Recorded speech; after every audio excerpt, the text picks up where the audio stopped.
Somebody's is connecting with the iPad. Eish.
Good morning, Ms. Matomela.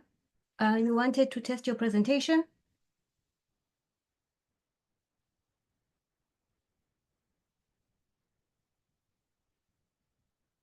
Ms. Matomela?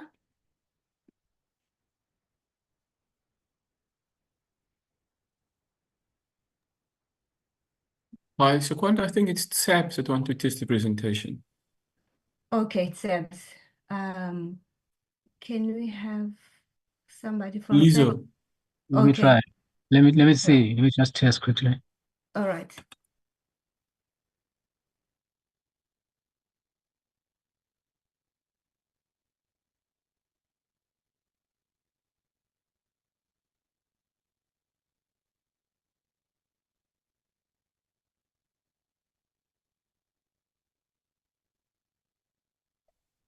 Will you indicate if you can see something? Not yet.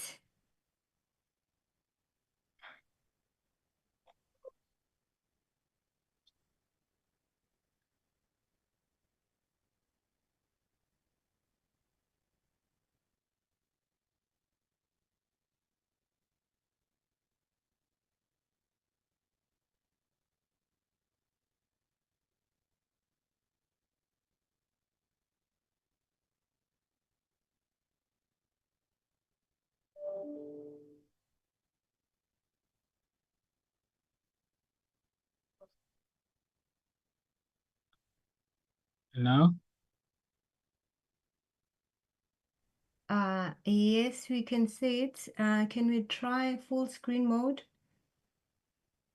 Yes, it shows. Okay. So can I get out now? Yes, now you can stop sharing. Thank you. Okay.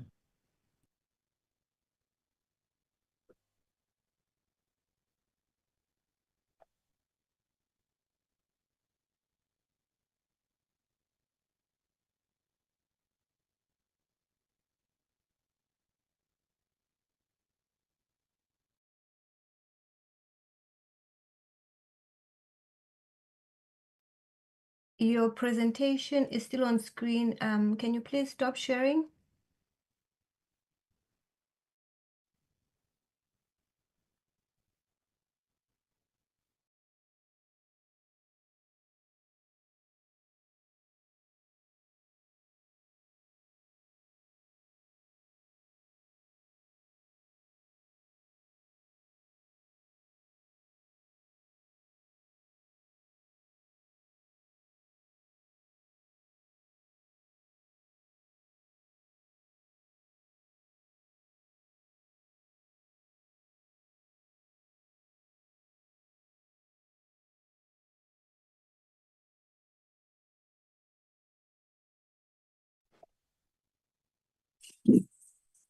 Morning, Andre. Recording in progress.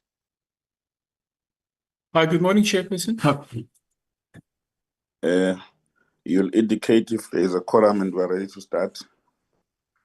Chair, we correct. We have 6 members on the platform, Chair. Shall I do a roll call, Chair?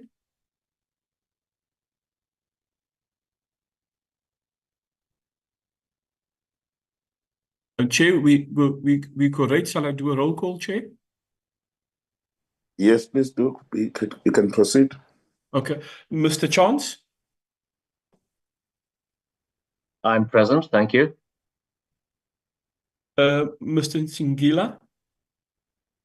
Very good morning, members and the chair. I'm present.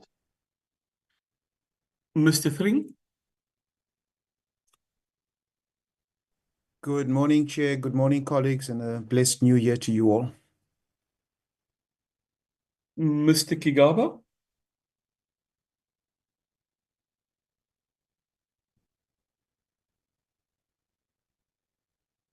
Mr. Kigaba is on the platform. Mr. Mdudley? Good morning, Chair, and good morning, colleagues. Present. Chair, those are all members on the presence, including yourself. So we correct. We can proceed with the meeting, Chair, through you. Thank you very much. Can we just share the agenda? Thank you very much, colleagues. We have the agenda before us. can I just check if the department is there as well as the SABS? If you can just confirm. They are on the platform, Chair. The ministers on the minister as well as the deputy ministers on the platform, Chair, and SABS is on the platform, Chair. Thanks. Okay, thank you very much. Good morning, colleagues, Minister and Deputy Minister, as well as the officials of the department. You are all welcome. We've got just one item on the agenda, which basically is an engagement with the Minister with regard to issues of SABS. Can I get apologies if there's any? Chair, we have an apology from Mr. Beasley, Chair, and Ms. Webster. They are not able to attend today's proceedings, Chair. Those are the two apologies that we received from members. Chair, and then also you received the apology from the Minister to leave earlier, Chair. Thanks. Okay. And then can I get a move and seconder for the agenda?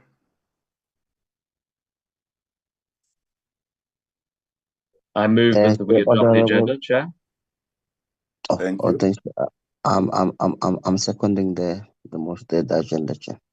Thank you very much. The agenda has been adopted. Can I then hand over to, or just before that, so that it's clear from everyone. Just 1 second for me.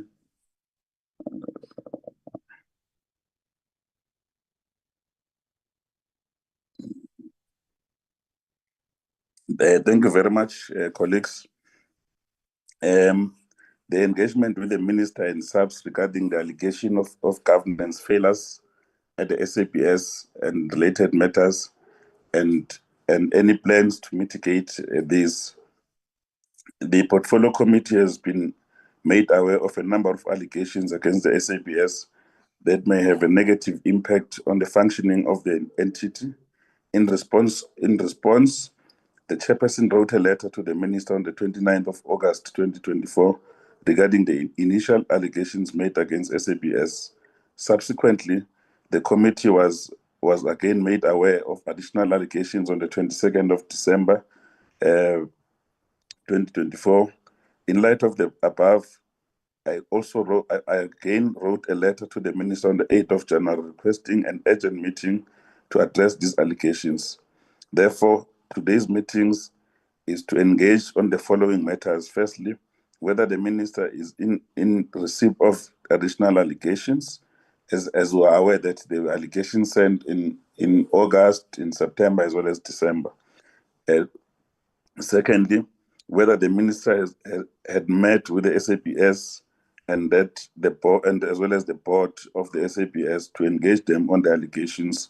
Thirdly, the developments in terms of initial process and whether there has been any step taken to verify the validity of the initial and additional allegations. And fourthly, how these allegations may impact on the ability of the SABS to fulfill its mandate. It should be noted that the committee plays an important oversight role. Hence, it is critical that the validity of these allegations is determined by the ministry and appropriate actions are taken. This is to ensure that SABS can fulfill the mandate and operate optimally, given the role it has broadly in the economy and society. I would now like to hand over to the Minister to take us through the reports. Over to you, Minister. Thank you very much, Honorable Chairperson, honorable members. Excuse me, Chair. Thank you once again. Firstly, let me confirm, in line with the opening remarks of the Chairperson, that we have received allegations, and these were referred to us by the Portfolio Committee Chairperson, particularly in relation to the South African Bureau of Standards.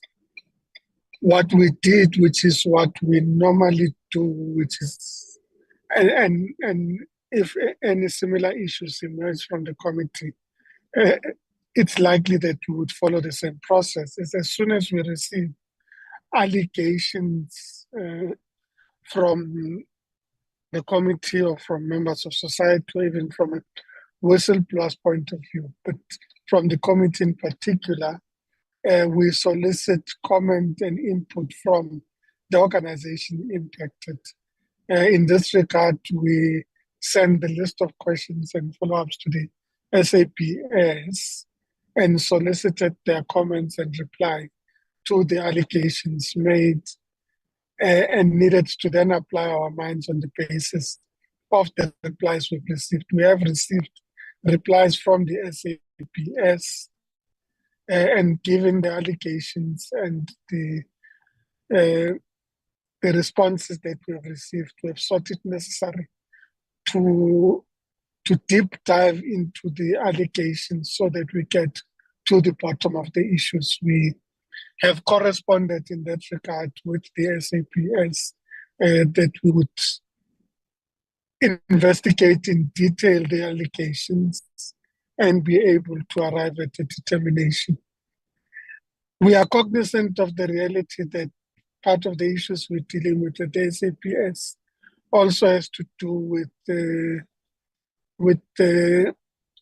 board having faced a number of resignations.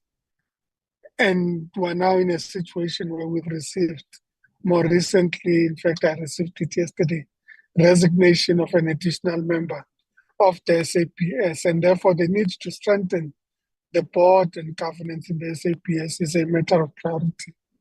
Linked to that is the finalization of the appointment of a CEO, and we had indicated the difficulty of finalizing that process in an environment where we needed to stabilize the board. So we would need to sequence the processes in such a way that we have a board that is fully constituted, that's able to finalize the process of the appointment of a CEO, of course, in consultation with the ministry and government overall. But we do think that the leadership issues require attention at the SABS, and these are receiving the attention that it deserves, including finalization of the board.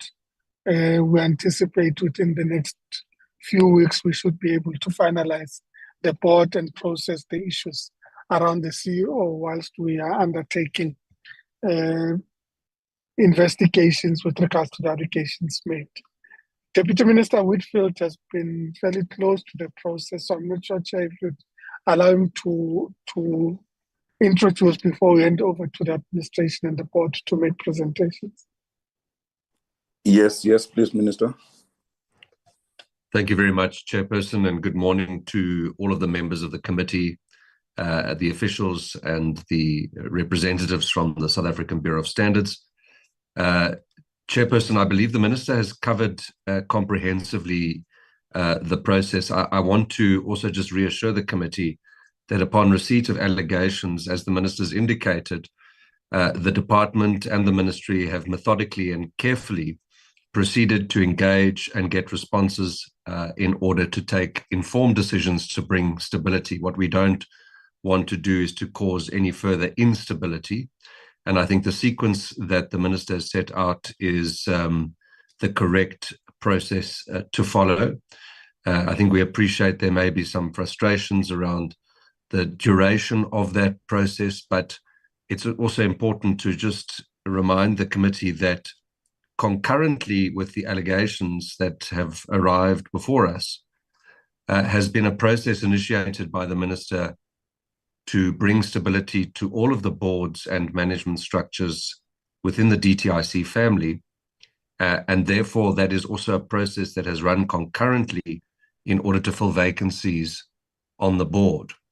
So I think the Minister has captured quite adequately the process up to this point. And just to reassure the committee that, as the Minister said, we take these allegations very seriously.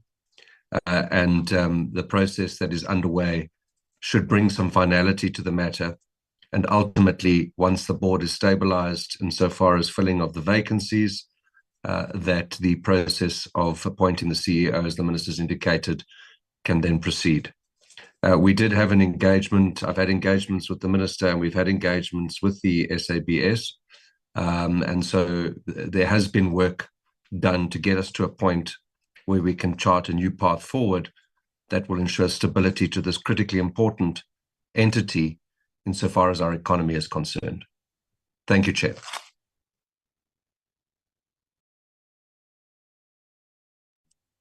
Thank you very much. Do we then have, because there are substantive allegations that have been made, do we have, we've received 2 sets of presentation. Can I just get clarity who's going to lead us so that we can then proceed to listen to those? Minister and the Deputy Minister.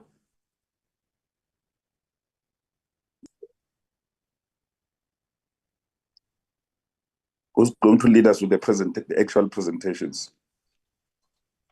Chairperson, it's my understanding there's a presentation from the South African Bureau of Standards. I think that the DTIC is represented by senior officials. I'm not aware of whether the acting DG is on the call. I believe she is. Acting DG? Yes, DM, I'm here, and good morning to members, and morning to Minister and the Deputy Minister as well, and to yourself, Chair.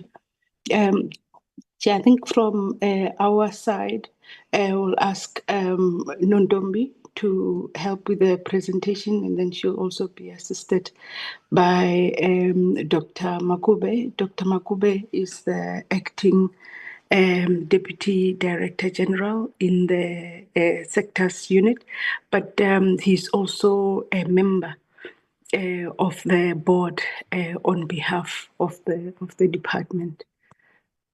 Thanks. Thank you. They can proceed.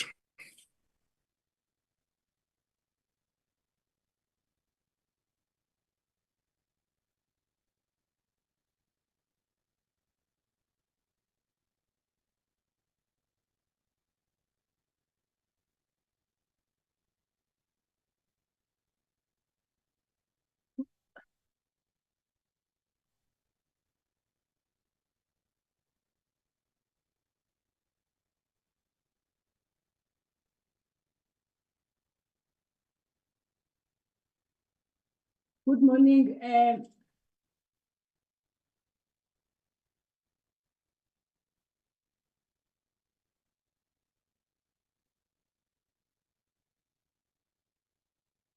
Good morning to the Honorable Chairperson and the Honorable members, the Minister, the Deputy Minister, SABS, board members.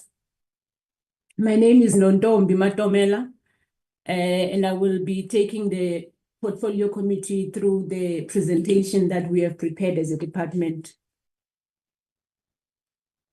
Chair, in terms of the presentation and what it covers, we start with just the purpose of the presentation to the Portfolio Committee. Sorry, my apologies. The slides are not moving, and the team is requesting that the presenters, if they can just open their cameras, because I think there's a media platform that is also in attendance. Thank you.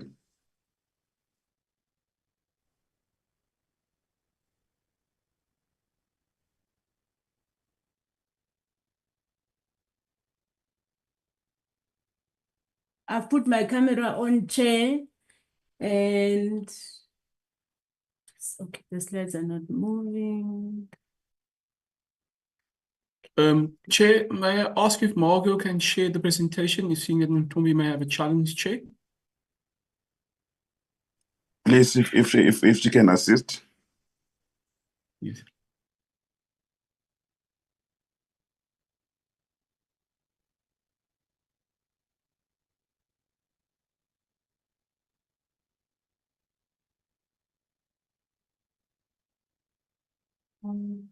There you go. You may proceed.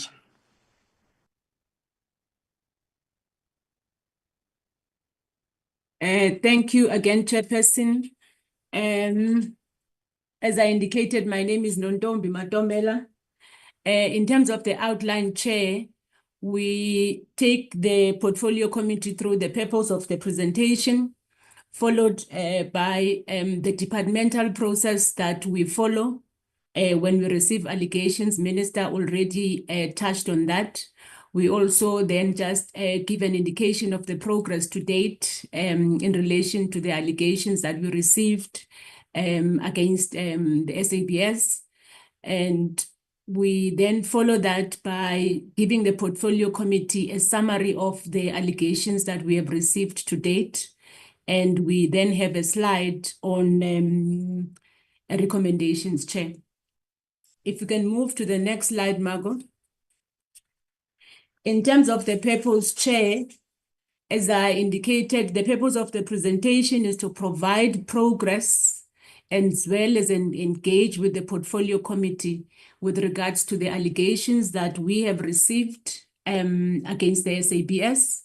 This is also in response to the letter that the chair spoke to that stated the 8th of January 2025, where the chair requested this interaction with the DTIC on the SABS allegation.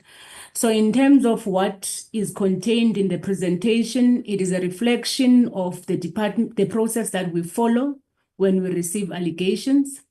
We also then give the progress to date in relation to those allegations, as well as the summary of the allegations. We also do touch on when those allegations were received and when those allegations were referred to the SABS and when the responses from the SABS were submitted to the department.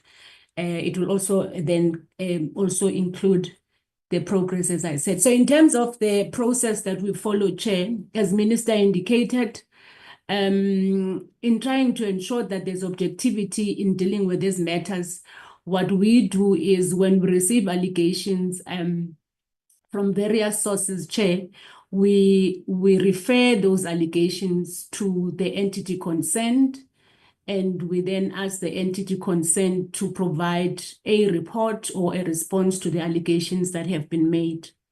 And once the responses are received, we then refer them to internal audit within the department, and internal audit's role is to review those responses against the allegations and make recommendations to the minister in terms of the way forward.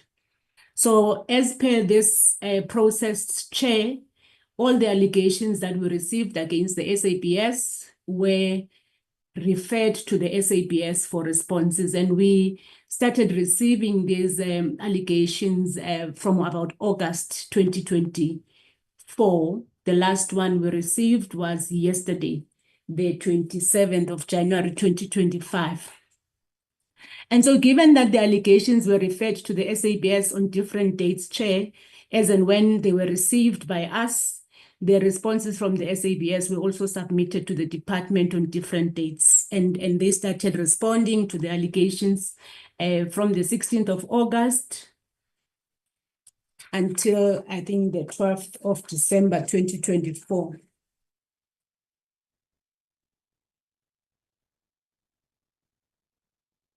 I'm not sure from my side, I'm not seeing the slides.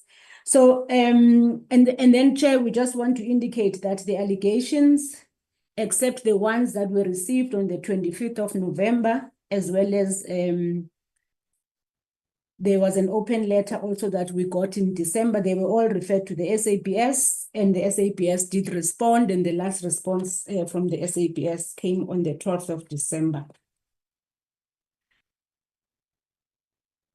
So in terms of that process, I spoke to Chair, all the responses that we received from the SABS were referred to internal audit, and internal audit did thorough review of those responses against the allegations.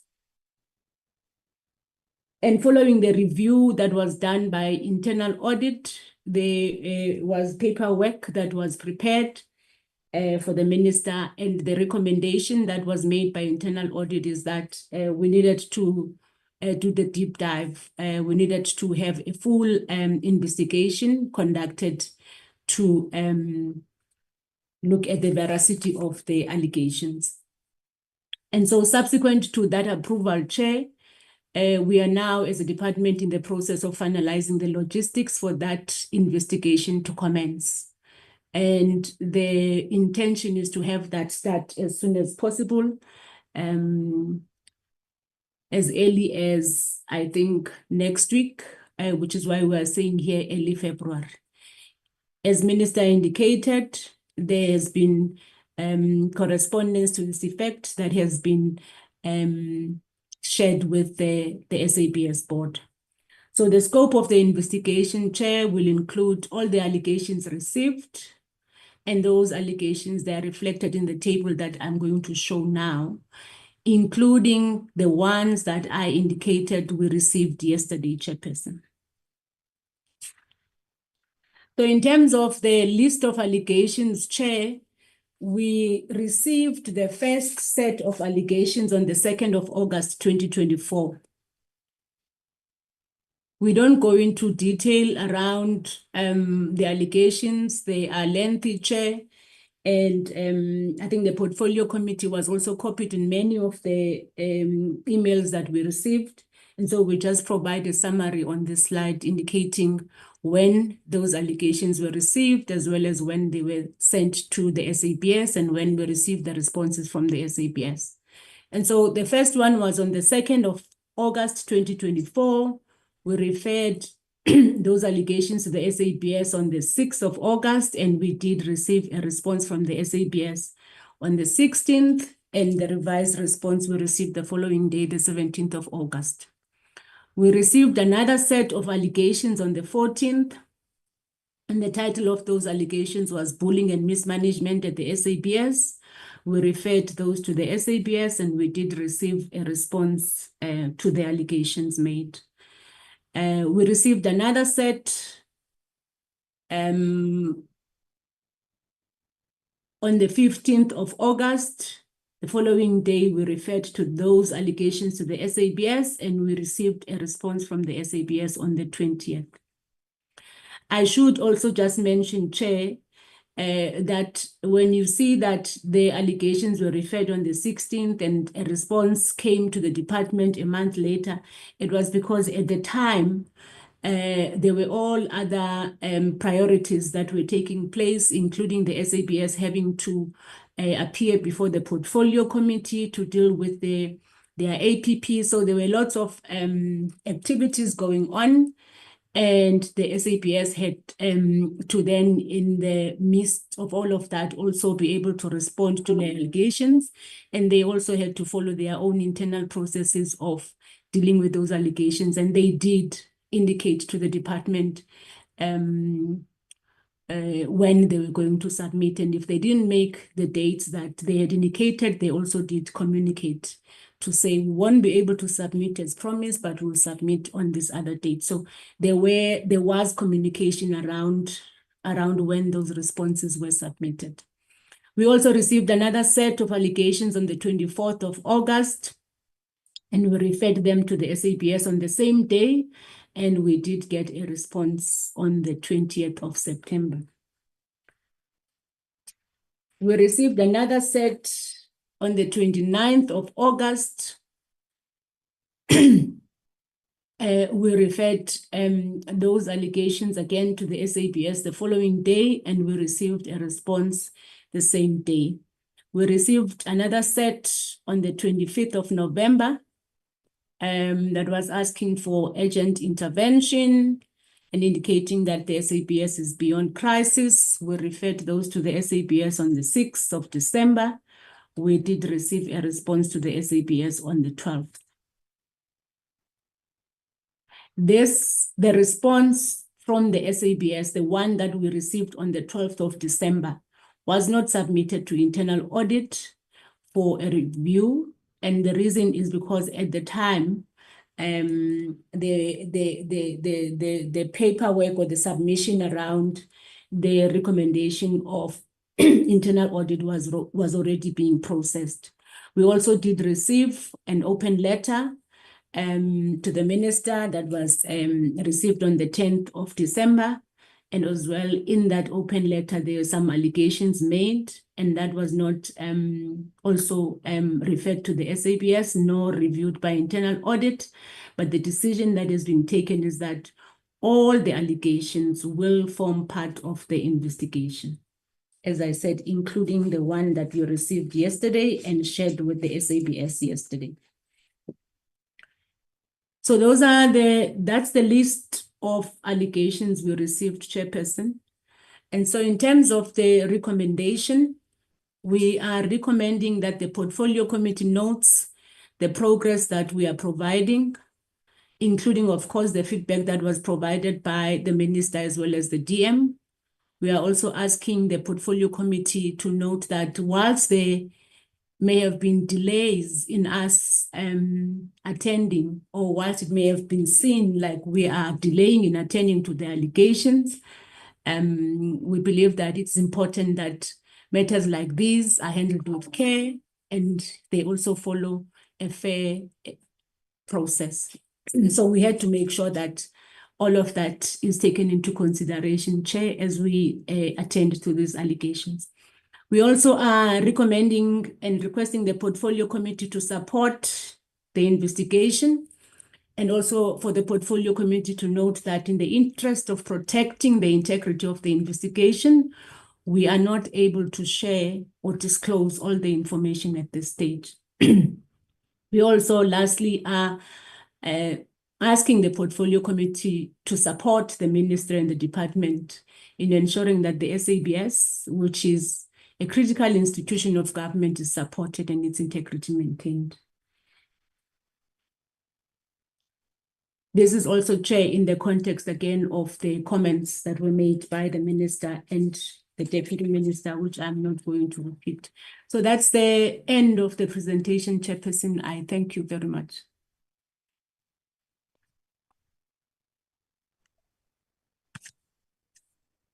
Thank you very much. We appreciate the presentation. There were two sets of presentations. If we can get the other presentation, please.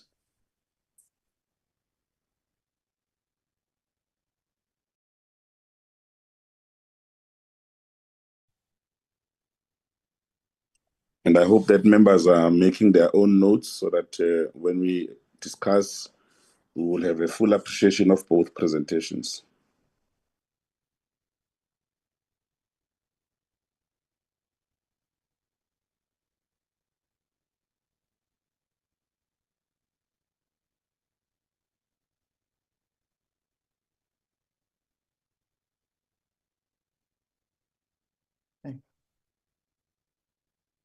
So, Honourable Chairperson, members of the Portfolio Committee, my name is Dr. Ron Josias. I'm the acting chairperson of the SABS board, and I'll be making this presentation together with the CEO, the acting CEO of the SABS.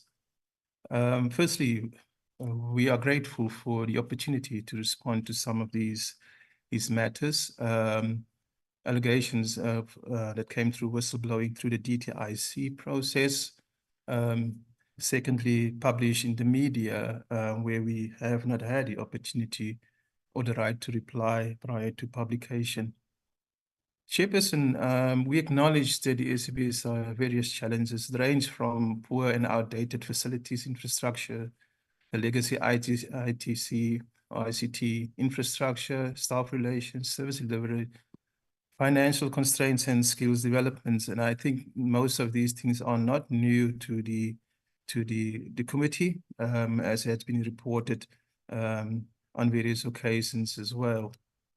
So since August 2024, we have received anonymous whistleblowing emails from the DTIC, and I need to emphasize it came through the DTIC processes, and therefore the SABS became a respondent to that process. We have provided comprehensive responses timelessly, as already indicated by the previous presentation. And we have basically provided information to that in that context.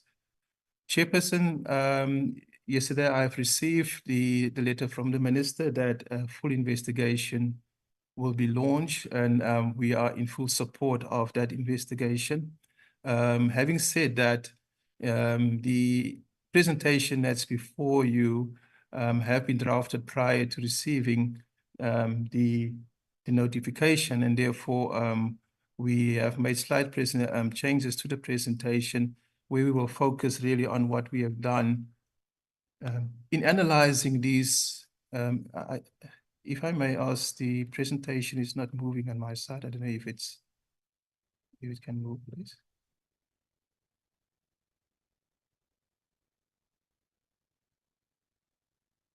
It's not moving, but Chairperson, if you allow me to continue. Yeah, can we request Margot to share it, and then so that it can move quickly, like we did with the other one.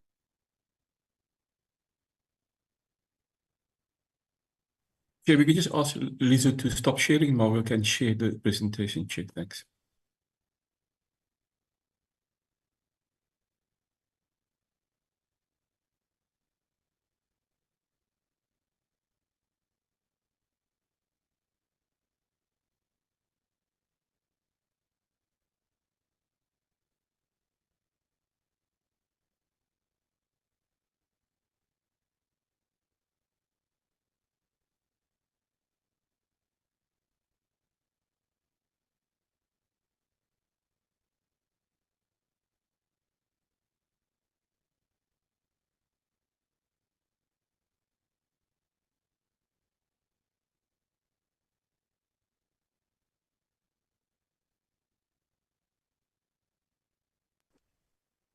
Are we all okay? Okay, thank you.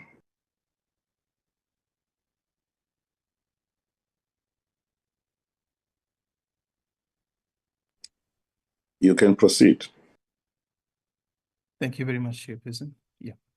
As I said, we support the investigation as hopefully it will provide us with recommendations on how to move forward.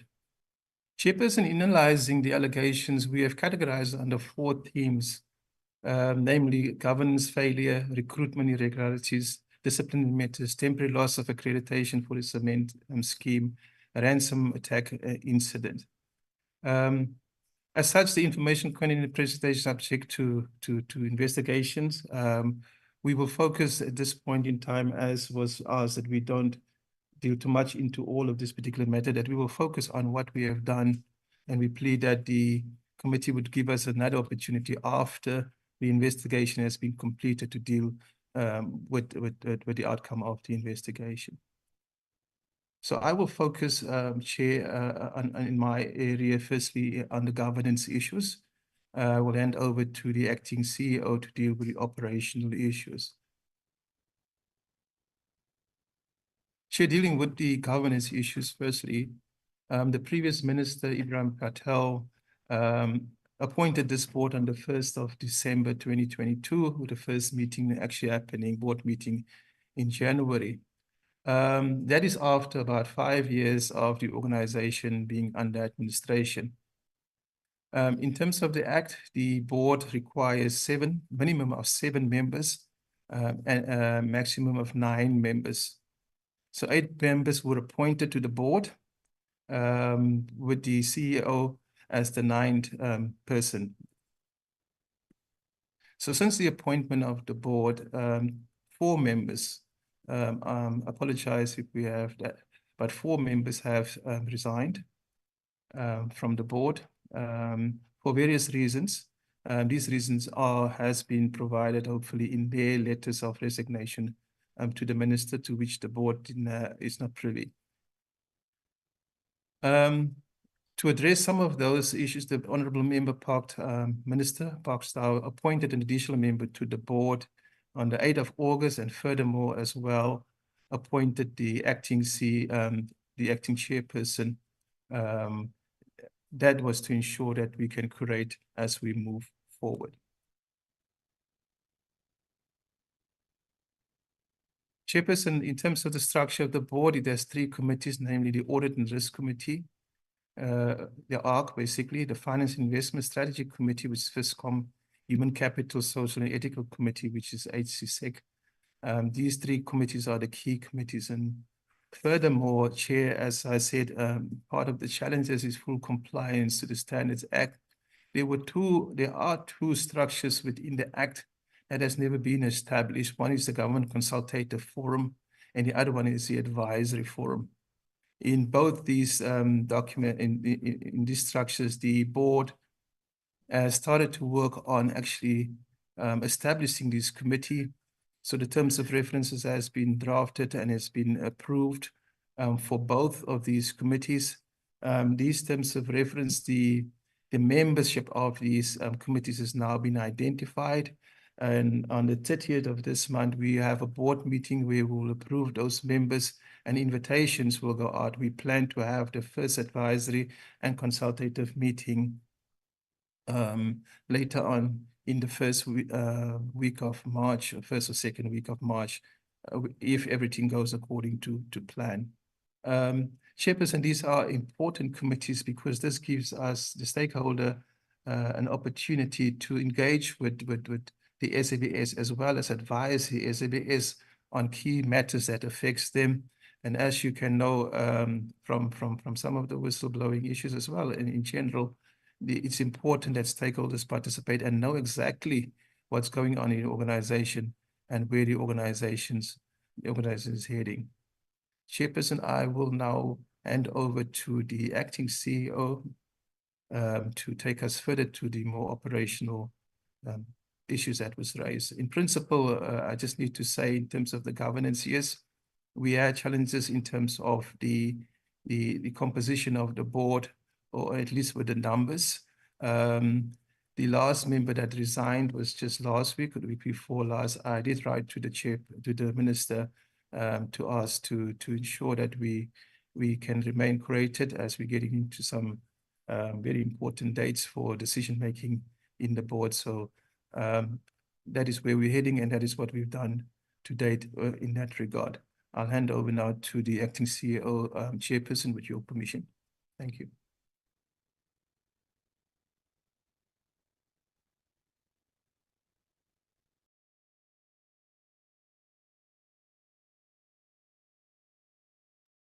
Thank you, Chairperson. Good morning, Chair. Good morning, honorable members. I'll continue, Chair. Kindly show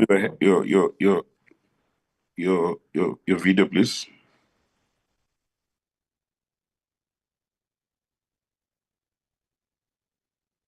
All right. No, thanks very much, Chairperson. I'll start from here on the slide that deals with recruitment. All you are saying here, Chairperson, is that our recruitment practices are governed by the recruitment policy and procedures. This is mentioned, Chairperson, purely because some of the allegations talk to the irregularities when it comes to the recruitment practices at the SABS.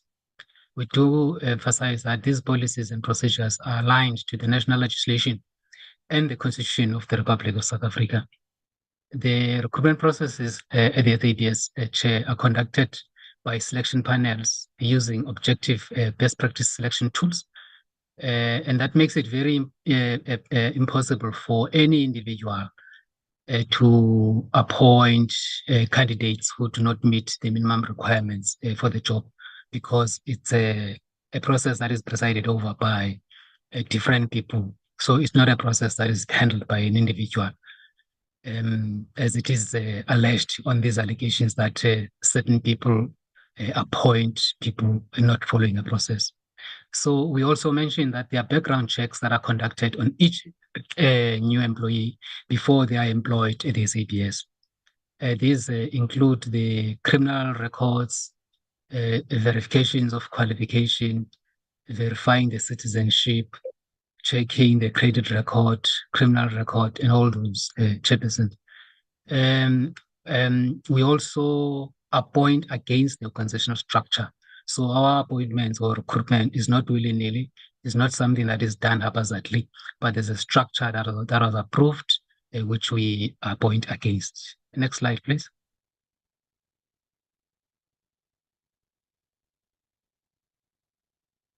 Then, with regard to disciplinary matters, Chair, there's a code and procedure that guides management and employees on the workplace discipline. So in the event of a prima facie evidence being established against an employee, such an employee is subjected to a disciplinary process. and the process is outlined in the SABS disciplinary code and procedure. So as in terms of this code and procedure, management is expected to place the accused employee on precautionary suspension when they have a reason to believe that such an employee might interfere with the investigation, and or if his or her presence at the workplace might pose danger to safety of fellow employees. This is a practice that has been in existence, and it's in line with the disciplinary code and procedure. Hence, in the past, there has been these employees who are in suspension, and also recently, due to serious allegations where there is prima facie evidence, not just on hearsay or rumors, but when there's prima facie evidence against a specific employee, then we follow this process. There's been instances where employees were taken through disciplinary processes for various transgressions, which include gross negligence, resulting in loss of revenue and reputational damage. For instance, the latest one on the loss of accreditation, which has resulted to the organization not generating revenue because it can no longer make business or start new businesses in that particular scheme, which is cement in this case, because of gross negligence by a particular employee. Fruitless and wasteful expenditure, we've had cases like that. Dishonesty, where people would lie and conceal information that is critical for decision making. For instance, during appointment or recruitment process, where employee would conceal that he has been dismissed previously, and it transpires now while the person works for the organization that he has actually lied throughout the process. And those people have been subjected to disciplinary processes and have been proved to have done something wrong, and then ultimately some of them dismissed. Fraudulent activities, malicious leaking of confidential information, which opens up the organization for litigation, and others, assault. We've had cases of where people have beaten others at work, and so forth.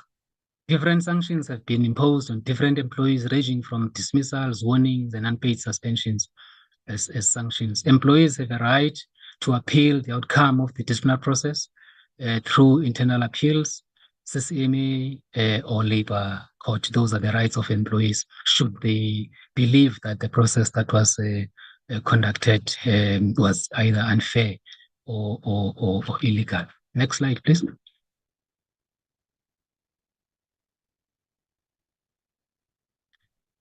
In the recent past, the board has been receiving investigation reports of alleged serious misconduct by the employees of the SABS.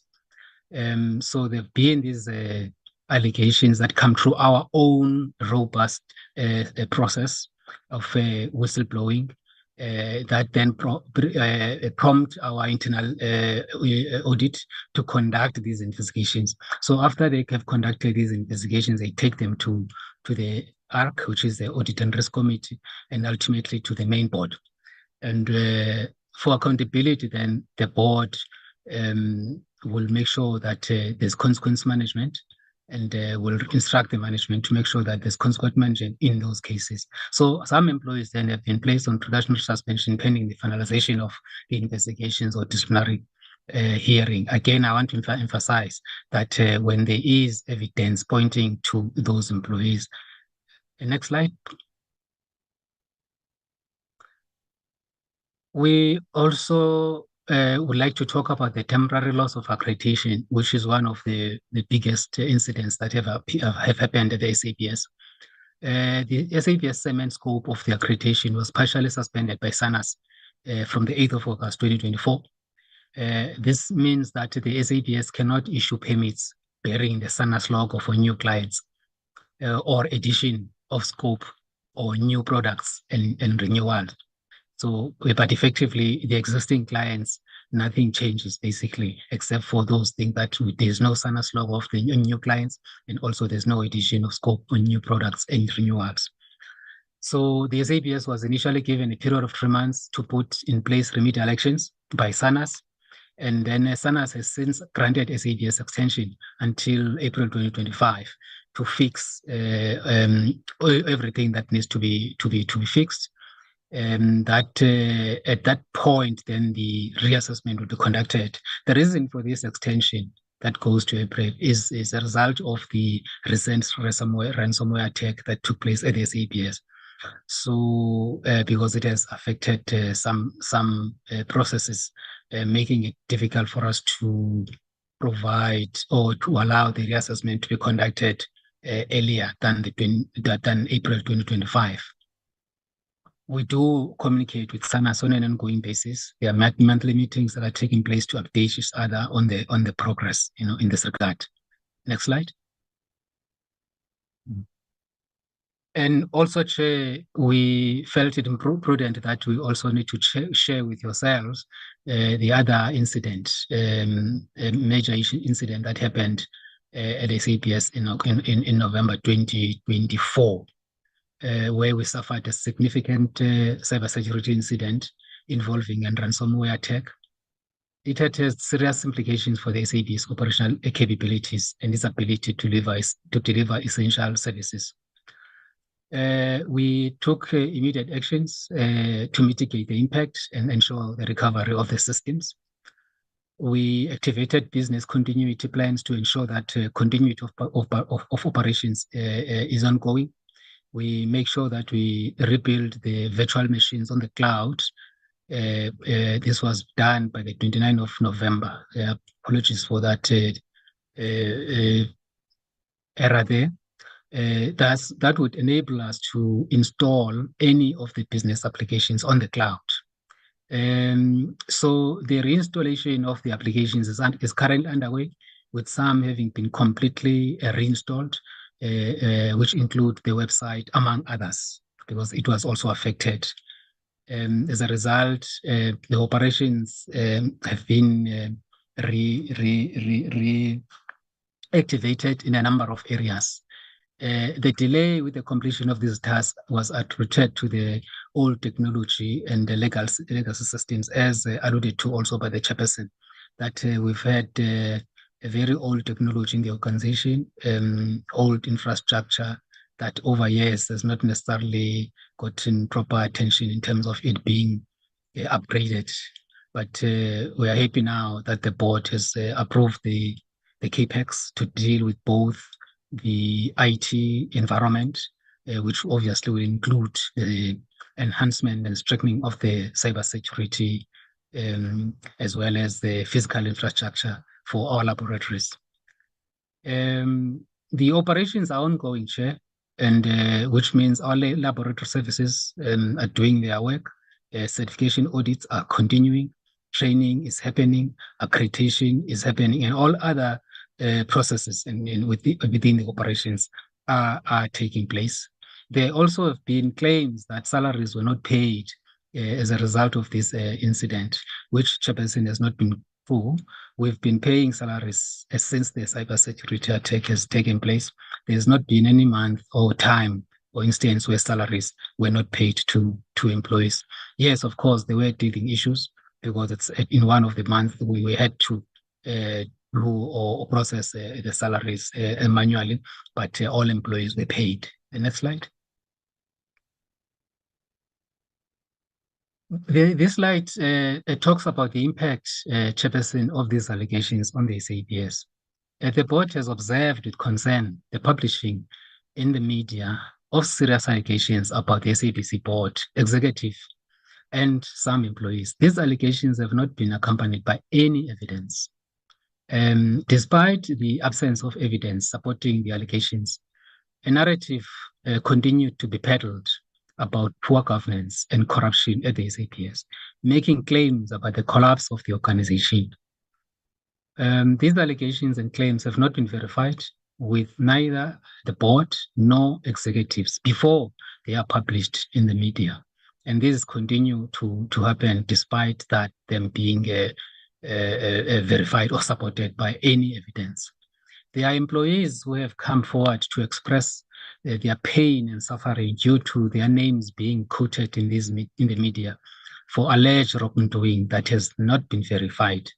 They indicated that these articles have negatively affected their future career plans and personal relationships, because these allegations have said things about their relationships at the workplace. They've really said bad things about them being involved in corruption and all sorts of things, and they have not been verified. And these people are coming forward to say these things are not necessarily correct. So it has really caused harm on some of the employees, and also has negatively affected the publicity. The image negatively of the organization and its employees. Chairperson, I think this is the last slide. Thank you very much.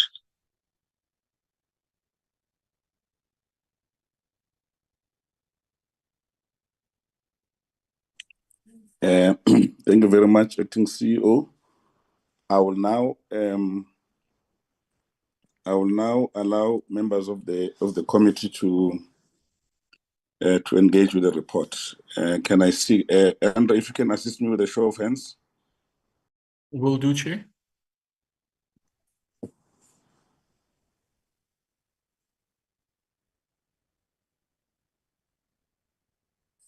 Mr. Thring, Chair. Yes, Mr. Mr. Chance.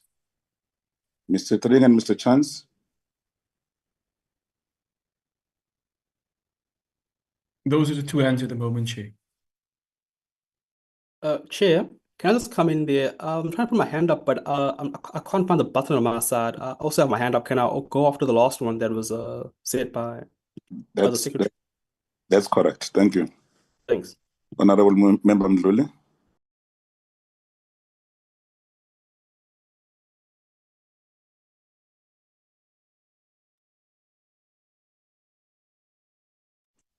Over to you, Mr. Thring. Member Thring. Proceed, Chair. Yes, you can Chair? proceed. Okay, Yes. thank you, Chair. Chair, let me firstly welcome the presentations and also the intervention of the department and the minister. Understanding that much of what we have to say right now, because of the process that is in place in terms of the investigation, one has to be careful so as not to cause there to be any, excuse me,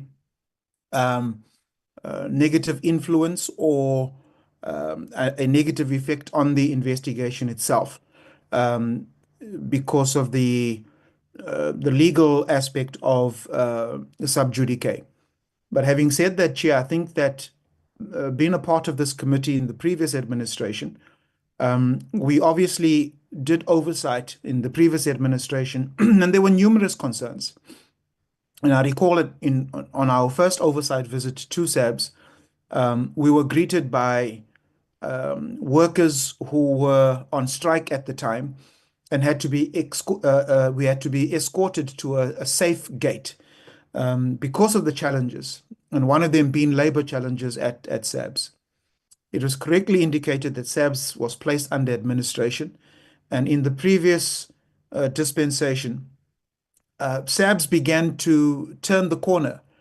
And it seems as if from the allegations that have been presented, and many of them are serious allegations, damning allegations, and so one certainly hopes that they are not true.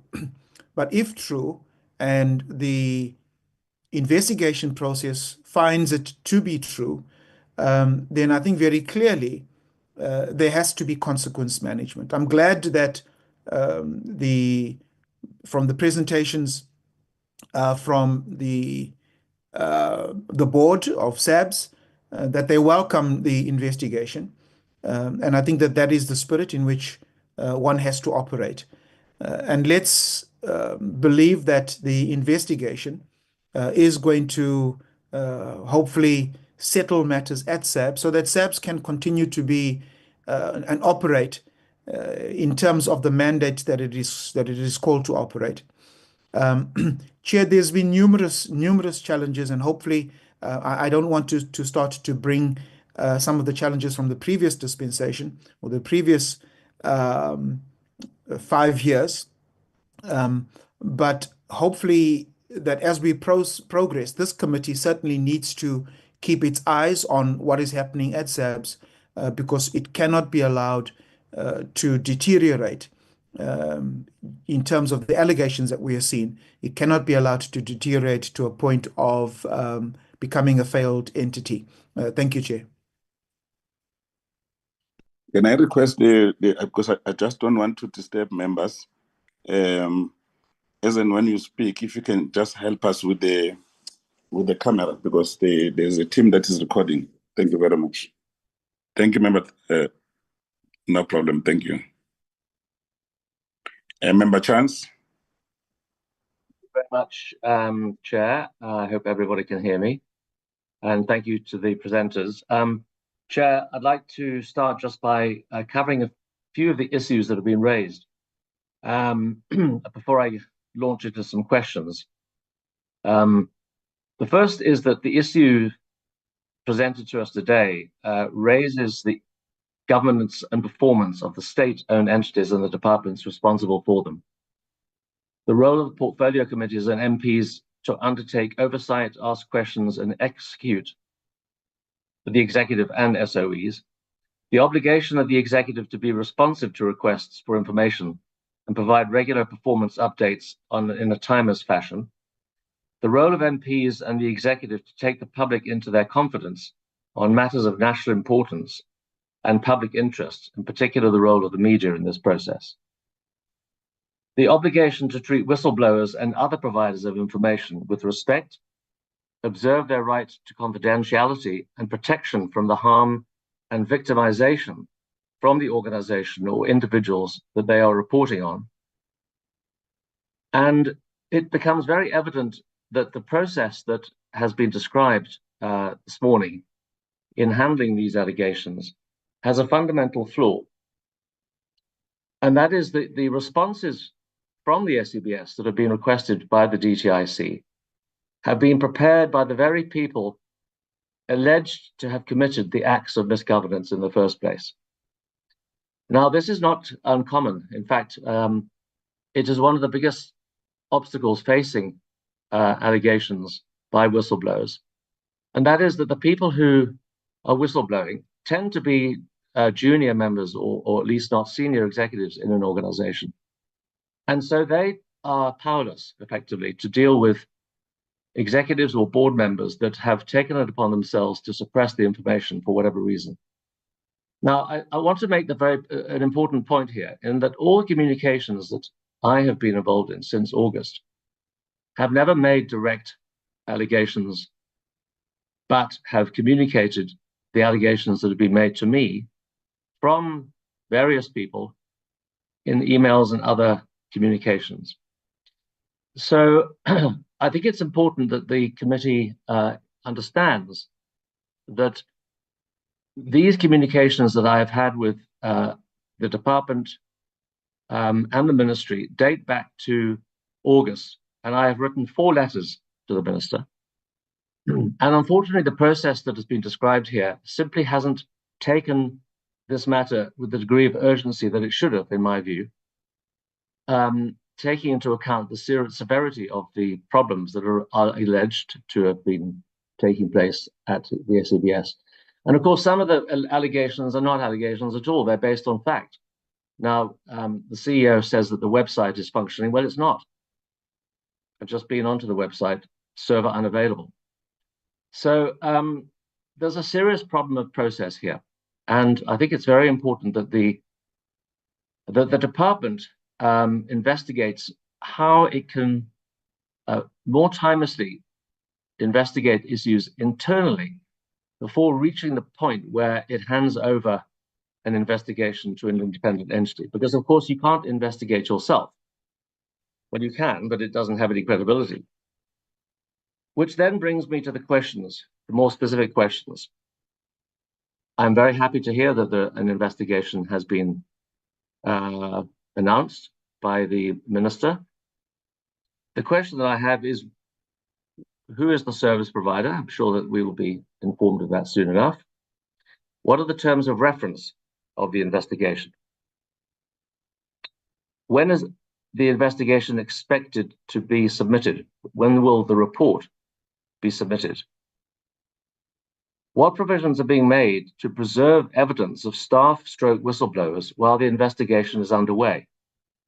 Now, this is an extremely important point because much of the evidence that is there is sitting on computers belonging to various employees. Some of it's sitting in the cloud, some of it's preserved, some of it's not.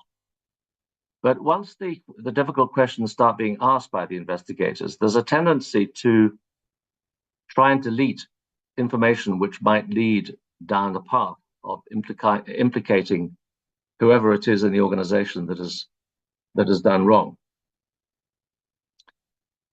The next question is, will the investigation recommend remedial action to place the SABS on a sustainable footing? This then goes back to the mandate of the investigation. What protections for whistleblowers are being put in place, and will compensation / reparations be paid in a similar fashion to what is taking place at the National Lotteries Commission?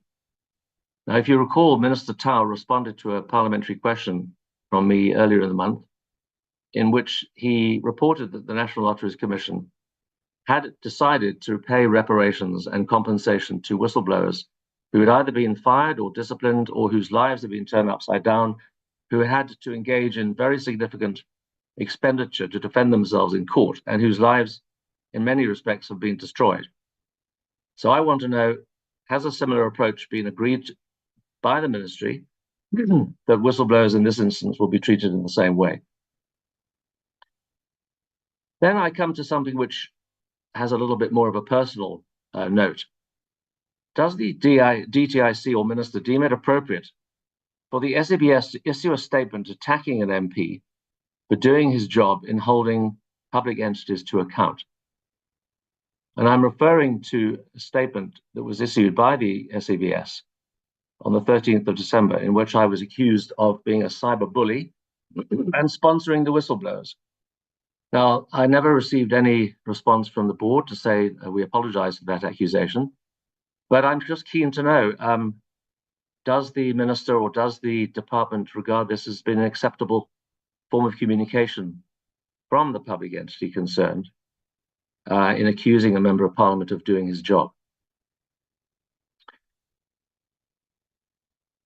I want to know, has the department postponed the appointment of the CEO until the board is fully constituted, and when do they expect that to take place? Then I want to know, have the reasons for the board members resigning been made available, or will they be made available to the portfolio committee? Because when you have a resignation, there are obviously factors that impinge upon that resignation. I'd like to know, what are the reasons for the resignations of those board members? And are there any reasons provided by the ex-board members to link them or other people to the allegations made against fellow board members and the executive? One thing which is quite clear from the presentation this morning is that there have been multiple disciplinary hearings, but none of them have been involving the executives themselves. In other words, all the disciplinary hearings and all the accusations have been pointing downwards from the top. And this goes back to the point that I made earlier about the answers to the questions that have been provided by the people who are implicated by the whistleblowers. Then I talk about the final question of pain and suffering of employees who have been named in the media. I have spoken to a number of whistleblowers, and I won't reveal their names, but the pain and suffering is significant as a result of the treatment that they claim to have had from members of the executive and the board. And I do believe it very important that the investigating organization, whoever it is, makes it their business to talk to every single one of these people. So far as when these allegations became were notified to the SABS, on some of the emails dating back to August, the Nahawu representatives at the SABS were included on those emails, which means that they were aware of what was going on. And in fact, it was members of the Nahawu executive, the chairperson downwards, that were suspended for demanding answers to questions from the SABS, which again is an issue of, the whistleblower themselves being victimized and tried to be shut down. So I just want to say that I'm happy that after 7 months of dithering, we now seem to have some action, and I would be very keen to see the outcome of this report at the soonest possible instance. Thank you, Chair. Thank you very much, Member Mdluli.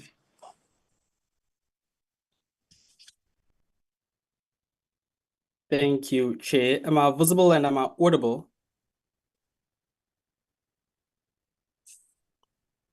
Chair, am I visible and am I audible?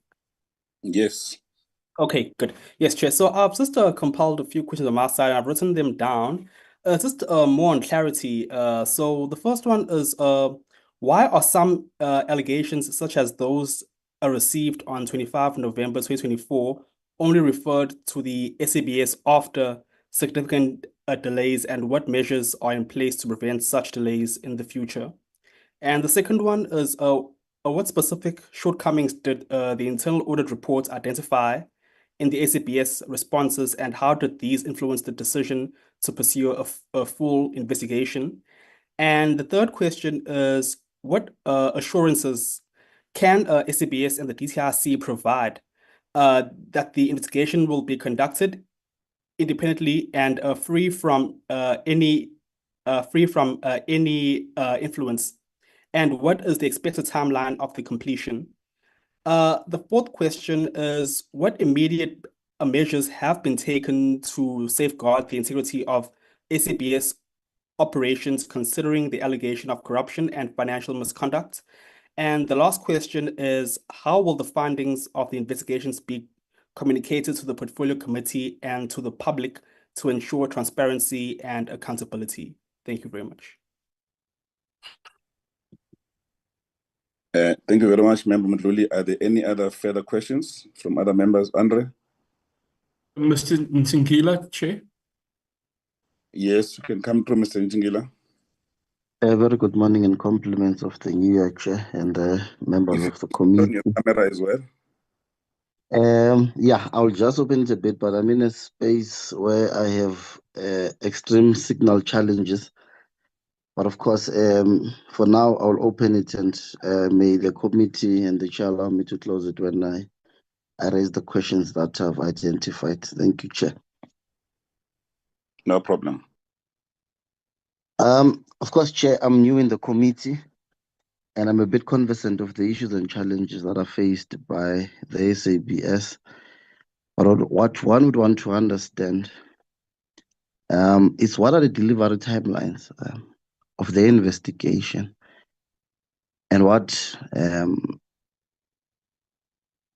which company are they utilizing for this investigation? I think Member Chance has also raised the same question that I would have wanted to raise in terms of the terms of references.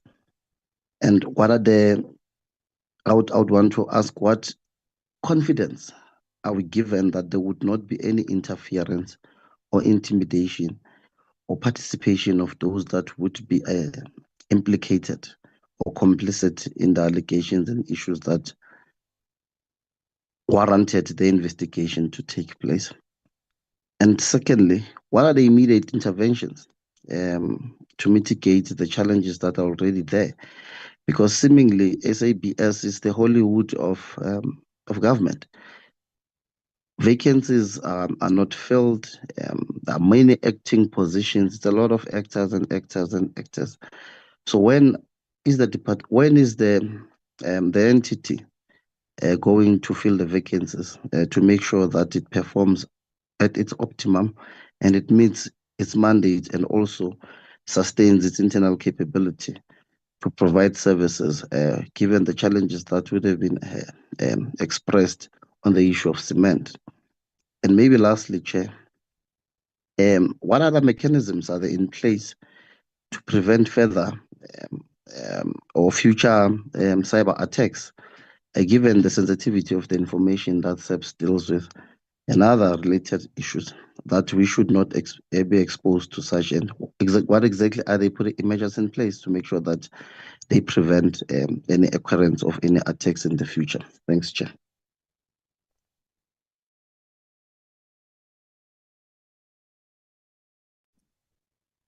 Thank you very much. Any further hands from the team? No, there's no further hands, Chair. Okay, thank you very much.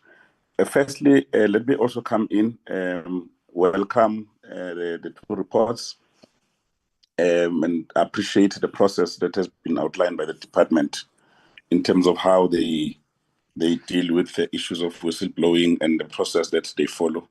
Let's appreciate that. Secondly, appreciate the report and the sensitivity that clearly all the issues have been brought forward, and thirdly, appreciate that there is now an investigation, and raise similar concern with my colleagues who have raised the issue of impartiality, independence, and transparency with regard to this process. I know that we are not involved in supply chain to decide who's a service provider and so on.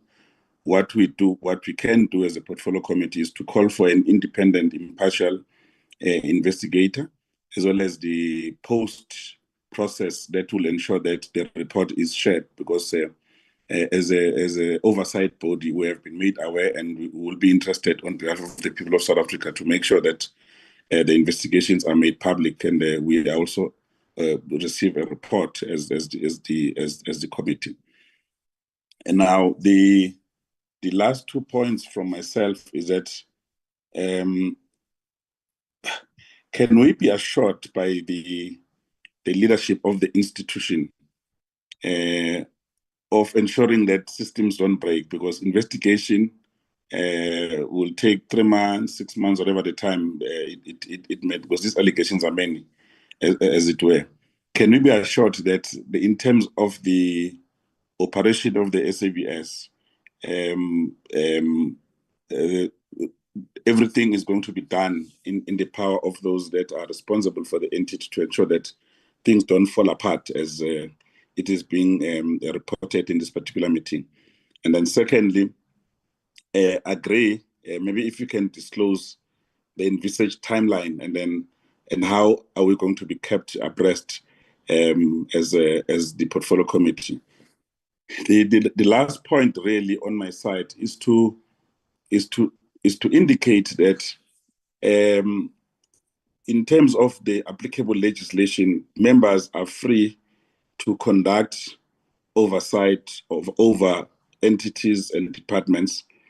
We just need to ensure that we separate the roles, because our role is oversight. So we must do everything possible to expose things that are happening wrong, but we must equally not find ourselves in the dangers of getting involved in the operational matters of these institutions, because it compromises our role as oversight. We always have to make sure that we wait for the reports, because we have a big platform here in the portfolio committee where we can hold everyone and anyone accountable in terms of our own legislative process. I wanted to make sure that I raised this point. Then I will now hand over to the team. You can sequence yourself in responding to some of these questions, and then we will come back again if we have further questions. Thank you very much. Over to you, the team.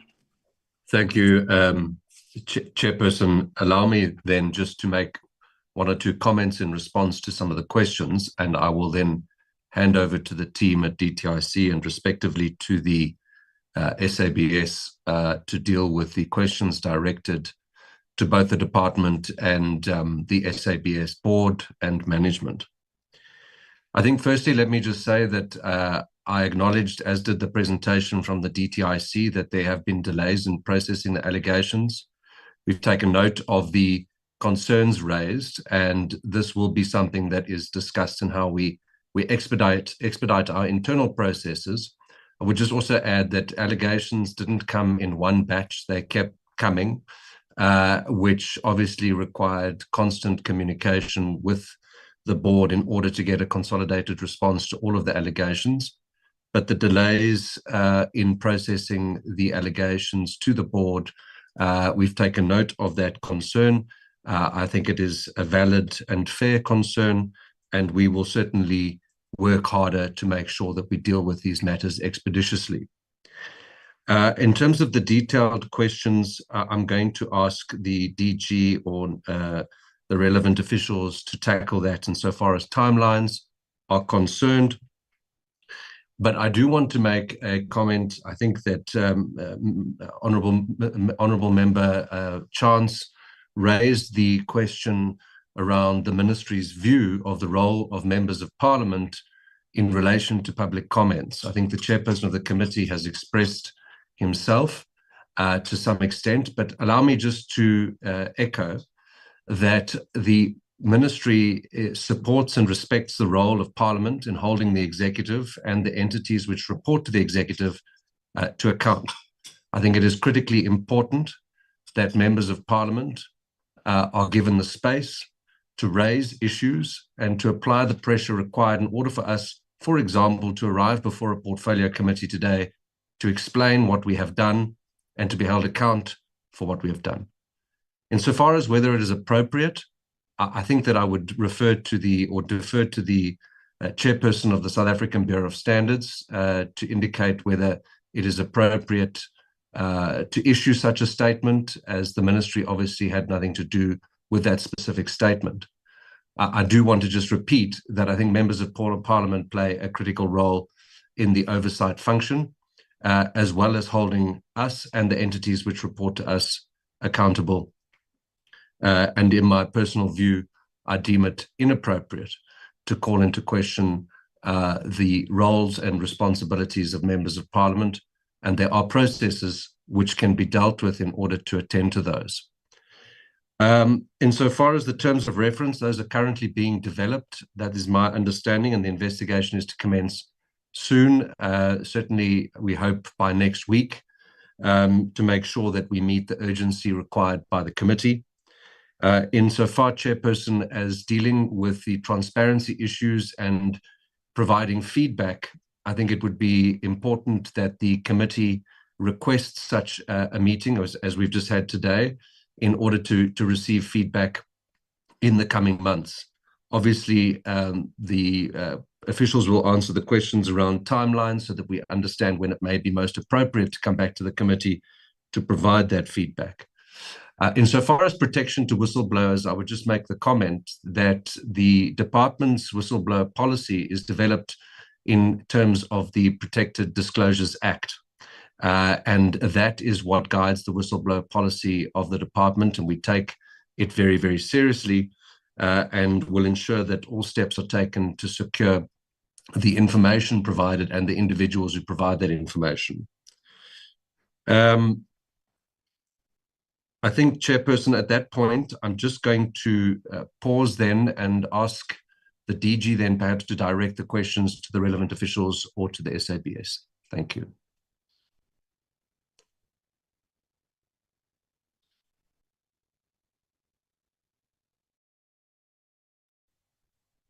Sorry, Chairperson, I was muted. Chair, I think we can just start with Nontombi giving a response on the process going forward, and then the colleagues from SABS can come in. Before she does that, Chairperson, just remind the committee, and I'm sure we are all cognizant of this, that we are dealing with untested allegations that we are going to subject to a formal process of verification of their veracity. And as a department, we have the responsibility to then ensure that working with SABS, all the corrective actions are put in place. Because SABS is an important institution in our quality standard assurance processes and it's important for businesses in South Africa. I'm raising the importance of SABS because it's important that in the manner in which we handle this,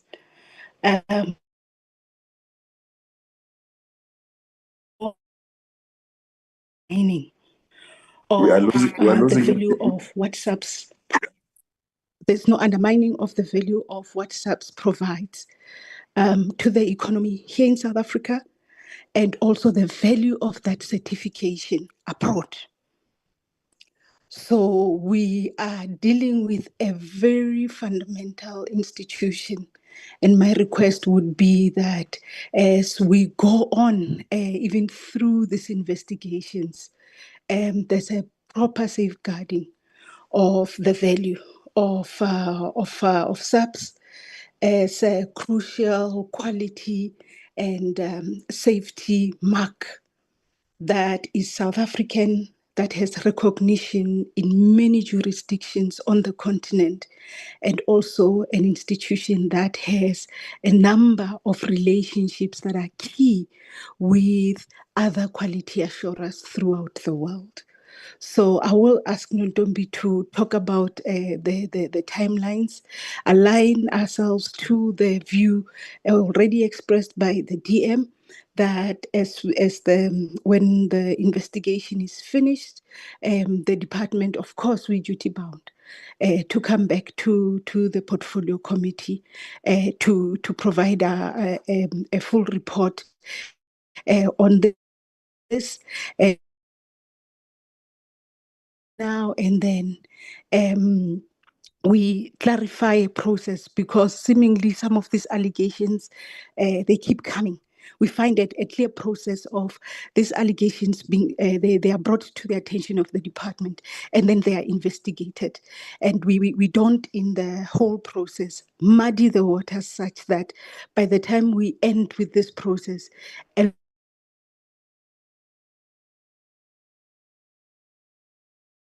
may want to contract with SABS abroad and even internally question the value of a national asset of the kind that SABS is. Thank you, Chairperson Nontombi. Thank you. Thank you, TG. Thank you, Chair, and thank you to the honorable members. I think, Chair, the DM has covered some of the issues, and I'm not going to repeat. And Chair, in terms of the service provider that is going to be used, I'm just going to touch on briefly in terms of what we have in the department. Unfortunately, Chair, I was trying to see if my colleagues from internal audit are on the platform, and they are not. But we have a panel of service providers who assist us in times of need, Chairperson. And it is my understanding that we will then be, through internal audit, making use of one of the service providers that we have on our panel. With regards to the terms of reference, as I indicated, all the allegations will be tested. In terms of the terms of reference, I think we indicated in the presentation that we are in the process of finalizing the logistics around the investigation. And with Chair's permission, I will request that we are allowed to then finalize those logistics and communicate. There was a number of issues pointed by Honorable Chance and the other members, and we will, as we are finalizing the logistics, Chair, make sure that we cover those issues. There are certain things like the reparations, Chair, that we have not, I think, dealt with as yet, but all those issues I am going to take back. And as we are finalizing the logistics around the investigation, we will make sure that we pay attention to those comments. In the communication that was sent to the board by the minister, he did, and I think this also talks to the issues raised by the DG in terms of the SABS, the role it plays and how critical it is in our economy, Chair. In the letter that the minister sent to the SABS, he did indicate and did request the board to please support the investigation and also make sure that it puts in place measures that are going to make sure that the investigation is free and fair and transparent, Chairperson. So we have an obligation, both as the DTIC as well as the SABS, to make sure that in everything that we do around this investigation, we protect the integrity of the SABS, as well as also the integrity of the members of the SABS board. As the DG indicated, these allegations are still to be tested. And so I think that we also have to make sure that we protect people's integrities in the process. So we've got that obligation, Chair. But with Chair's permission, I wanted to ask that we, on some of the questions raised, come back to the portfolio committee with written responses. And I'm saying this because my colleagues in internal audit are not in the room, and I don't want to say things that I'm not supposed to say. A chairperson will say wrong things. So I request that we revert in writing to some of the other questions, Chair. Thank you.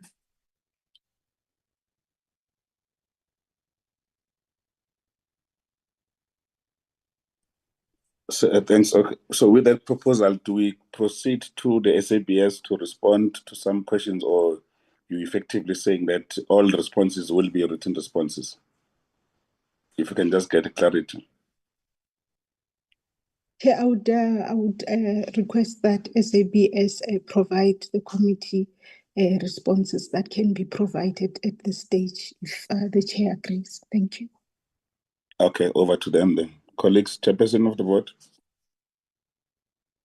Thank you very much, Honorable Chairperson. There's two questions I think that is for the SABS to respond with. One is the letter that was sent on the 13th of December to the Minister, which made its way to the Honorable Chance. The second issue was with regards to the assurance that things will continue and systems won't fall down. So allow me to respond to the first one, Chairperson.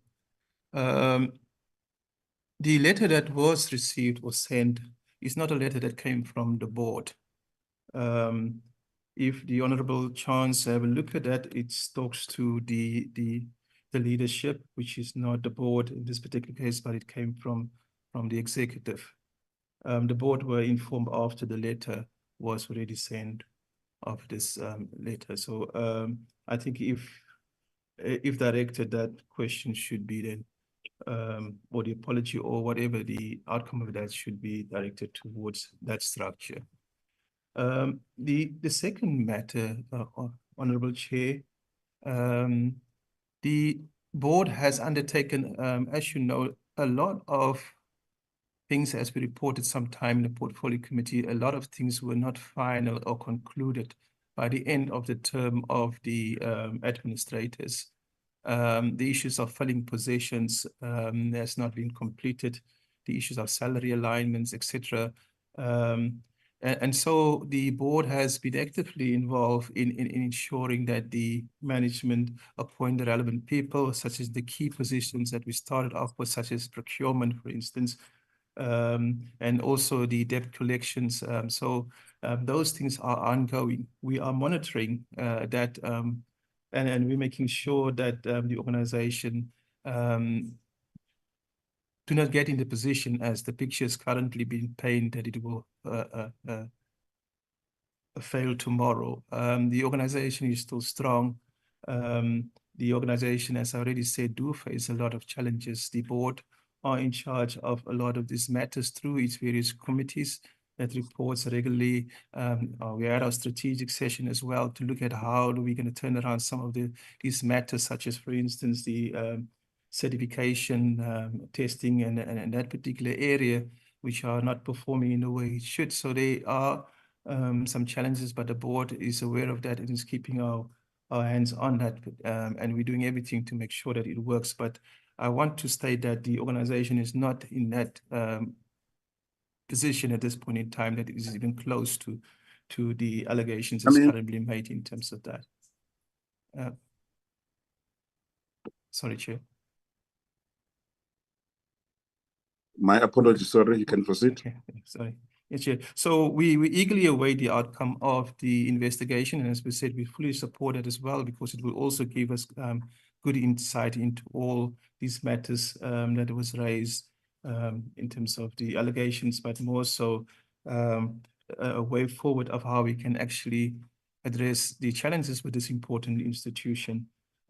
Furthermore, just as a last point, Chair, I just want to reiterate that we, and maybe just correct my statement that I made at the beginning, which basically say we were never given opportunity. There are some media that has given us the opportunity to respond. But the ones we're talking about very specific is the allegations of those ones, and we do not question the processes and the authority of doing that. But what we're asking for is just an opportunity to also respond in the same way as the whistleblowers has raised this particular issue, so that there can be a balanced view put forward to the public. And if the receiver is not in agreement with what we're saying, the receivers obviously need to fulfill these duties in terms of what is expected of. All we're asking is just that consideration, that we also not be caught by surprise and not being able to respond to those implicated in these particular matters. I thank you very much, Chairperson.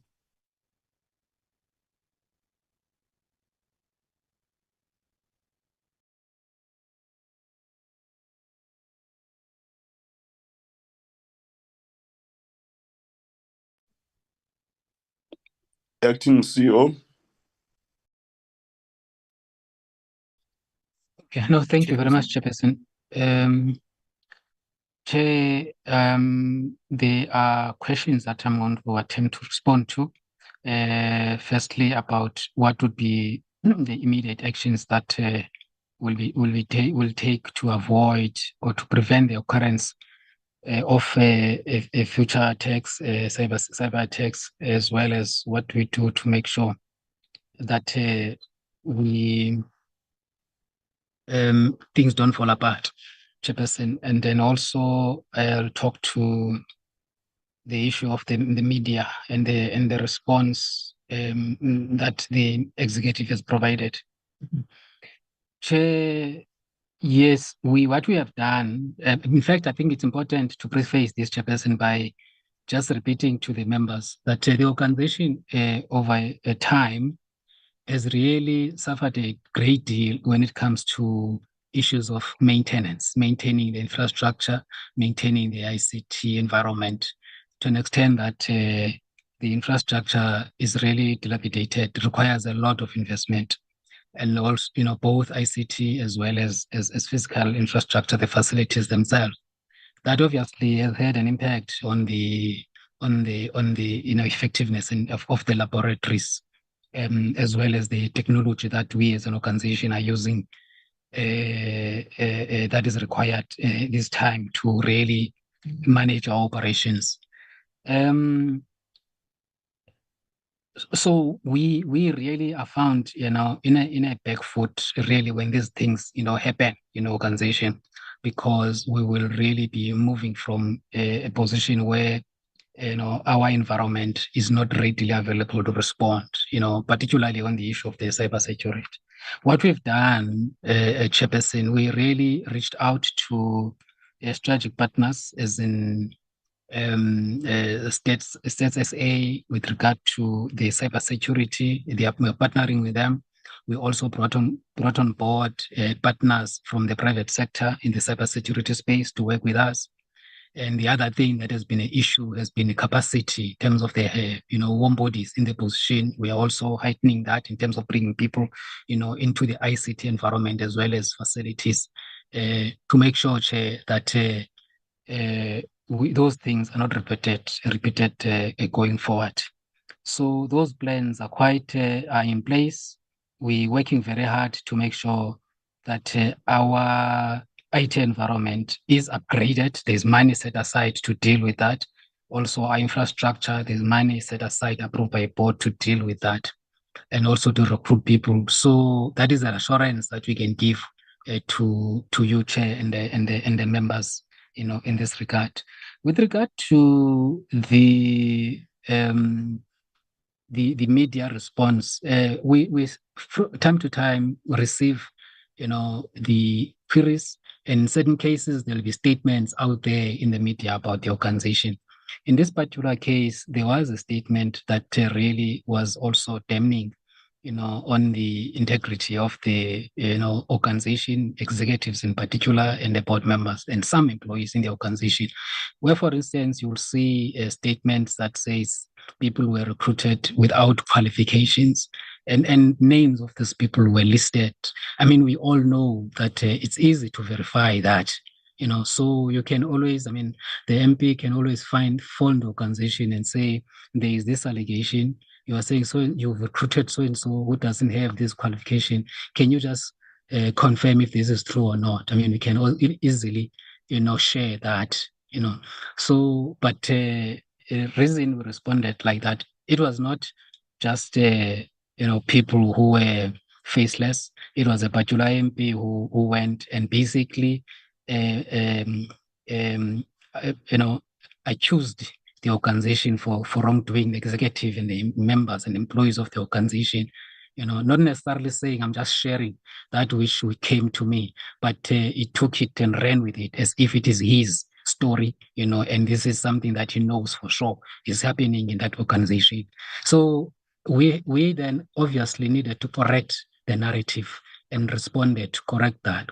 We do, Chairperson and members, honorable members, respect the role of the MPs, and I think really it's a very critical role, and we should respect that and allow them to do their work.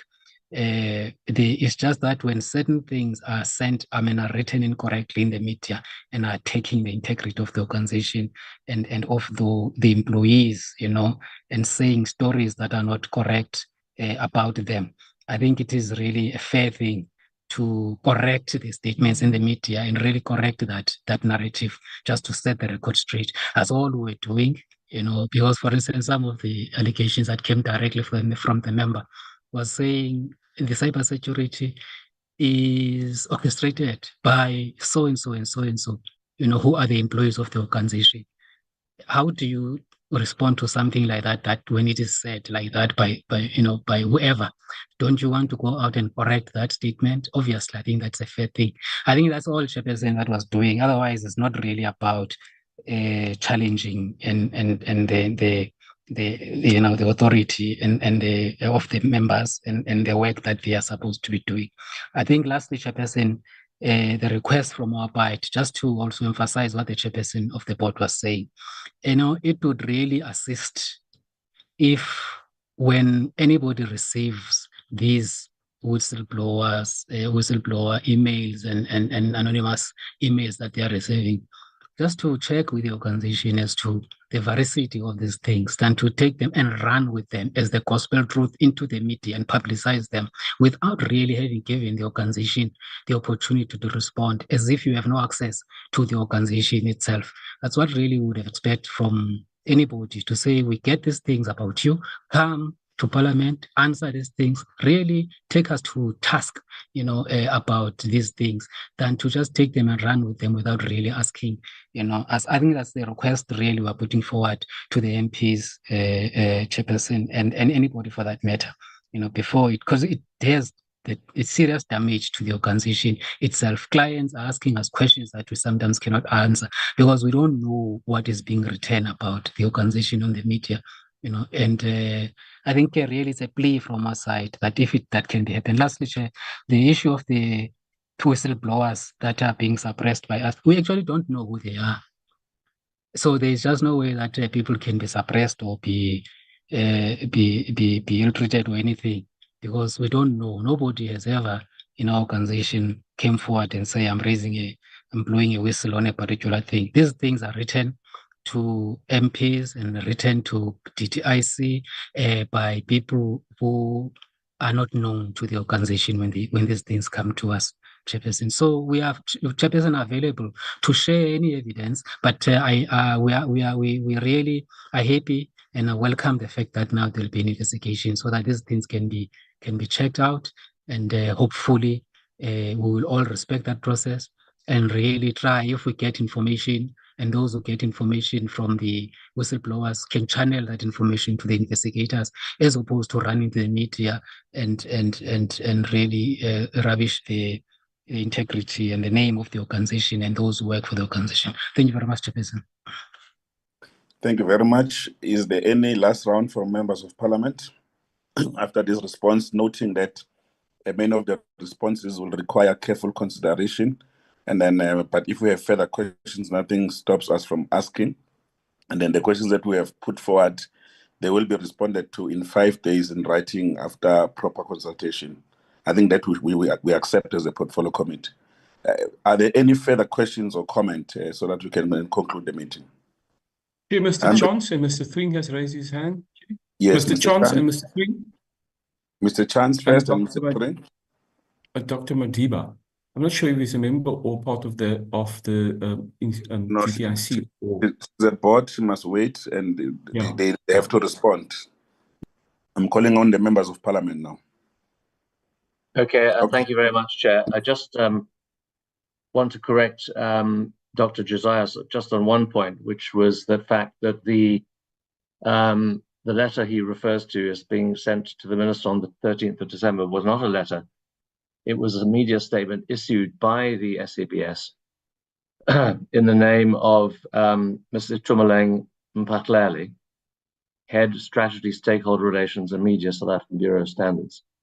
And the heading for this media statement was a Member of Parliament and the DA spokesman on Trade, Industry and Competition, Mr. Toby Chance, sponsors anarchy at the SABS. So that was the statement. Now, I don't want to go into any more detail. I think the point is that the investigation has been agreed to. And if the investigators wish to speak to me, I'm more than willing to cooperate. Thank you, Chair.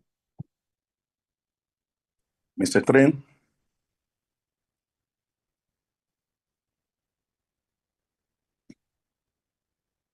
Thank you. Thank you, Chair. Chair, I just have 2 questions, which I would like to be answered by the board. The first is with regards to SABS operations post the cyber attack. What percentage of SABS operations are up and running?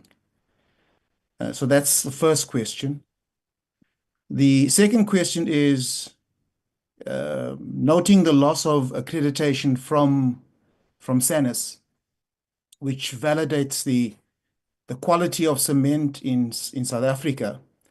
And this obviously has downstream implications, which could possibly impact on the quality and the standard of buildings and major structures in the country. The cyber attack has resulted in an extension being given by SANIS for SABS to make the necessary adjustments. But what processes are in place to ensure that indeed the quality of cement that is being put out in South Africa will not compromise buildings and structures that are being developed? Thank you, Chair. Thank you very much. Any further hands from members of parliament? No, Chairperson, none from members of parliament. Okay, thank you very much. Just my further input here is that we need timelines on operational matters, because I don't want us to use the fact that there's an investigation, then we collapse everything else that needs to happen in the institution. We need timelines with regard to the cement certification, because SANIS would have given you some extensions. So we need definitive commitment on when are we likely to have this certification being brought back in the main. The other issue that I want to raise is that to the DTIC, what has been brought to my attention as an example is that at the level of SANAS, I think they need to be much more vigilant who they accredit in this thing, because it appears that there are lots of staff from SABS who resigns and there is no cooling off period. Then they get certified, and that's why there's so much noise in the industry. I would like to propose, if the committee agrees, that for those who are seeking for accreditation at SANAS, if they are coming from SABS or state institution, we need to agree on a cooling off period of not less than 3 to 5 years, so that we can protect the institution and the credibility of SANAS. And then if there are no relevant legislation or policies, I want to propose that they should be put in place so that we're able to ensure that we can protect this institution.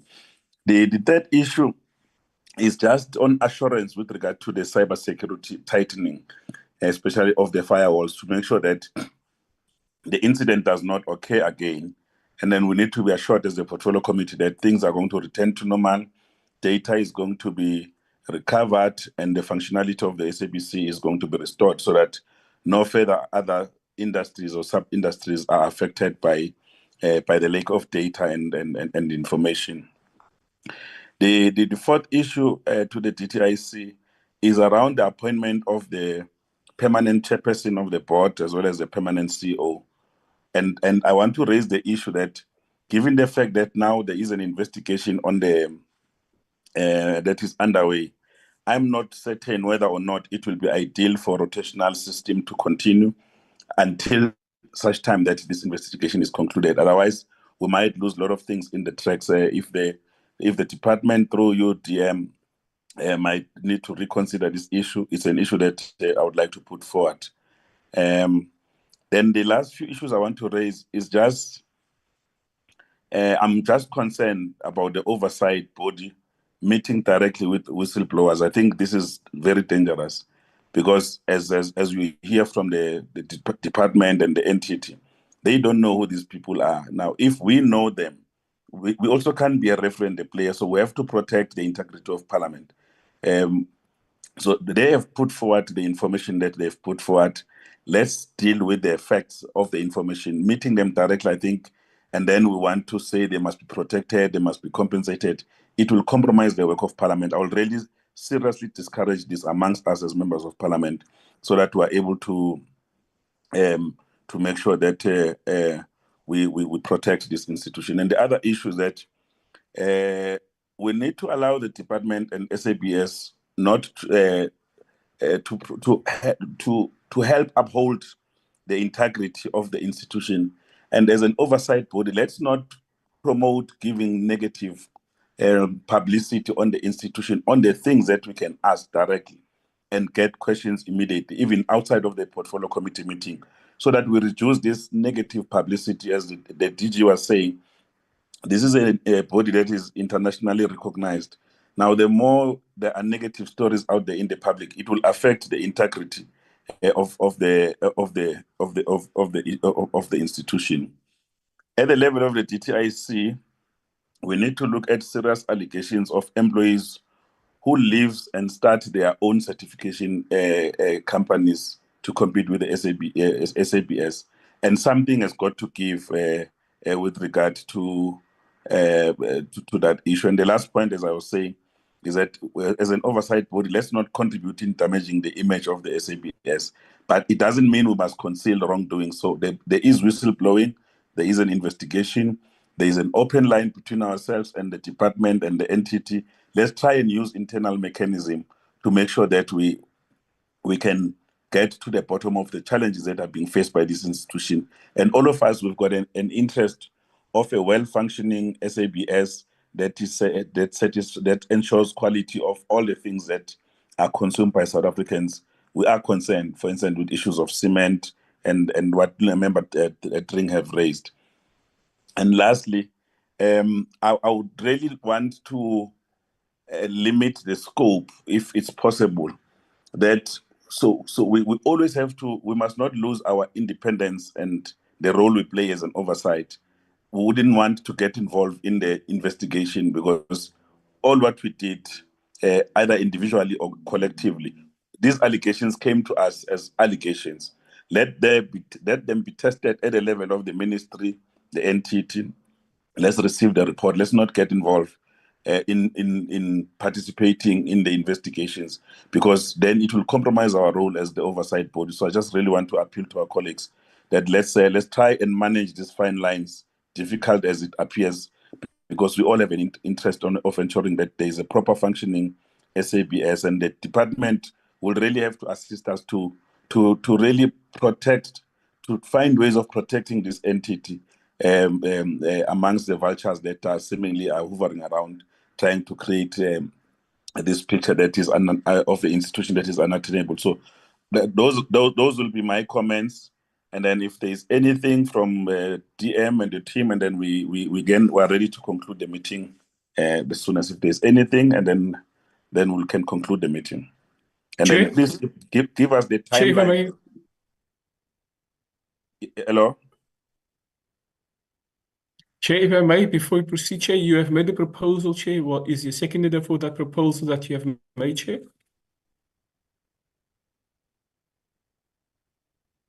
Okay. So that we can just capture it correctly in the minutes that there was this proposal and it's been supported by the committee, Chair. Are there any seconders of the proposals that I've just made in terms of the comments? Could you just repeat the proposal? Andrew, do you want to repeat the proposal? I have to listen to it again, Chair. I didn't capture the essence of it, but if you can just capture the first one that you proposed, Chair. The others were just broad comments, but we just make sure that there is agreement to that particular comment. My apologies, Chair. I don't know if my other colleagues who picked it up, Chair. Can I make a comment, please? Okay, you will make a comment, Member Chance. So I made a proposal to the DTIC on the cooling off period for the staff that are coming from SABC, and I propose a 3 to 5 year cooling period, and secondly, that a legislation or policy be made in case that is not covered, in an attempt to try and ensure that we can protect those that are leveraging the weaknesses of the institution. Those are the two proposals I've made specifically. You will come in, Member Chance. Let's just conclude this issue of the proposals. Yeah, I'd like to abstain on that. I need to give it some more thought. So I'm not going to be voting for or against that proposal. The point that I wanted to make was relating to your request that members don't get involved in the investigation.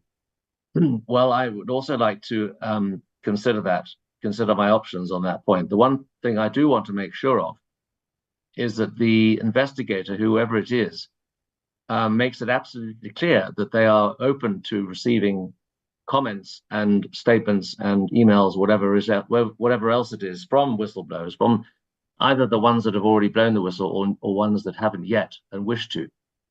And, you know, we're not necessarily, I mean, whistleblowers is a somewhat pejorative term.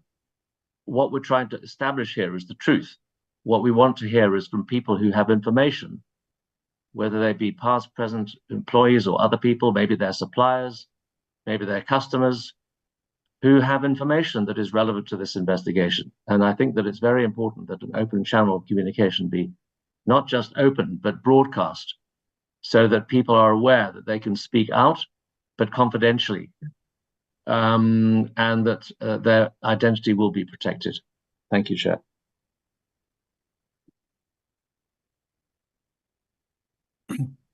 Chair, I wish to second your proposal. I think your proposal makes sense. This is something that actually happens within business and even within the private sector to protect the integrity of a particular company, employees. There is that cooling off period. So I second your proposal, Chair. Thank you very much, Member Tring. Much appreciated. Member Chance, I fully agree with you. All what I'm saying is that as an oversight body, my proposal, what I'm putting forward is that I don't want us, because we have a role to play, to oversight this report will come to us. So normally it's not, you don't become a referee and a player at the same time. So let's choose our role that has been bestowed to us by the Constitution to do oversight. And I also accept that we could request the ministry or the institution to make it public, that to call upon everybody who wants to give evidence to come forward. I don't have a problem with that. I just have an issue that you can't, on the other side, you go give evidence on what you know. On this side, you go make a judgment on the same matter. I think it just doesn't augur well with the separation of powers. So let's try and manage those things. That's all that I'm saying. But No, I fully accept that. support. Yeah. I accept that. I don't have any argument with that. Okay, perfect. Then we are together. Any comments from the department? Chairperson, thank you very much for your guidance, and thank you to the members as well. I think we're going to take all the issues that the committee has raised on board, and we agreed with the committee that if this investigation is to be any meaningful, it will have to consider all views, and we will endeavor to ensure that all mechanisms are put in place to allow all the witnesses to be able to be interviewed so that we've got a credible report that will help us craft a way forward. Thank you very much, Chairperson, and to the members of the committee. Any further comments? There was a hand from Dr. Madiba, which I suppressed because I was giving the members of parliament to come through. You may have the floor now. Thank you so much, Chair. Let me try and see if my camera will be able to come on. Chair, thank you so much. Greetings to you, Honorable Chair and the Honorable members. Also the Minister and Deputy Minister, as well as the delegation from DTIC and our board from SABS. Chair, I'm going to be very short because it's just a matter of thanking the Portfolio Committee for the opportunity given to be able to hear your concerns. Chair, I would like to really commit that the statement made that the board welcomes the investigation. It's not just a welcome, it's actually a commitment, because it is our interest that SABS, not only as an entity that is important in South Africa, but also protecting its global footprint, would want to see it operating in a manner that is effective and also with integrity. And having said so, there's a point that I think maybe we may quickly correct, because within the board, I chair the committee that is responsible for human capital, remuneration, social and ethics, as well as governance. Chair, there was a question about, is the minister waiting until the board is properly constituted in order to process the appointment of the CEO? Chair, I just wanted to confirm on record that the recruitment process of the CEO was dealt with by a properly constituted board. It was prior to the vacancies that we are currently having, that everything was completed, and even a recommendation resolved by the board to be submitted to the minister. I thought it's important to correct that. And Chair, lastly, in terms of the leadership, Chair, because there was a question as to whether the organization is able to function and the leadership is such that SABS won't be falling into pieces. Chair, I would like to assure the committee that from the board level, even up to executive level, everything that is required of the SABS mandate is actually happening. And we are also ready now, preparing for the year end in terms of financial reporting. Whilst, Chair, there may be negative publicity in terms of whistleblowing, but internally, in terms of the board actually performing its fiduciary duties, everything is on point, and we are ensuring that SABS maintains its integrity and there's continuity in terms of its business. And thank you very much, Chair, for the opportunity. Thank you. Any other final comments? And then I will now close the meeting if there's no further comments. Chair, thank you. Yes, Member three, Chair, yes. I asked two questions, and I realized that you're about to close, and I did not get a response to my two questions. If I'm not going to get a response now, can I get my response in writing, please, Chair? Yes, we said they literally, they have not really answered any specific questions for now. All the questions and proposals we've put forward, they requested that they go back because internal audit and risk is not here, so that they give us comprehensive answers on all of them. So I assume it's part and parcel of the of all the things that have not been answered. So we, as a standard procedure, we are allowing them 5 working days to bring back the written response on all the questions that have been discussed. And we have the minutes on our side in terms of all the issues that has been raised. And then that, as soon as it is done, it will be shared with all members of parliament. Remember that we've also agreed technically that as soon as the investigation is done, I'm not talking about the normal appearance of SABS that is scheduled. As soon as the report is done, there will be a special session where they will have to come in, and then in that session will then compare what were the questions and what was not answered, and then look at the report itself. So if we Thank can, you, Chair. okay. Is there anything from colleagues in Parliament that we are missing?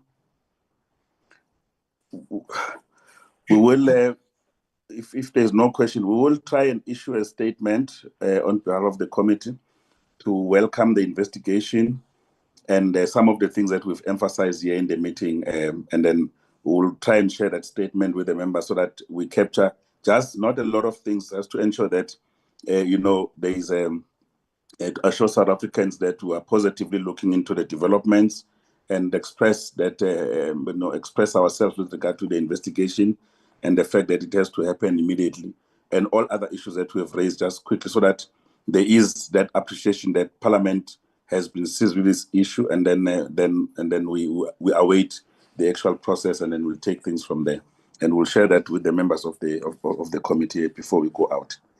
Thank you very much, colleagues. The meeting is officially adjourned at 4 minutes past 12. Thank you very much to the team. Thank you, Chair. Thank you, colleagues. Thank you, Chairperson. Bye. Thank you, Chair. Thank you, colleagues. Thank you, Chair. Thank you. Minister, everyone.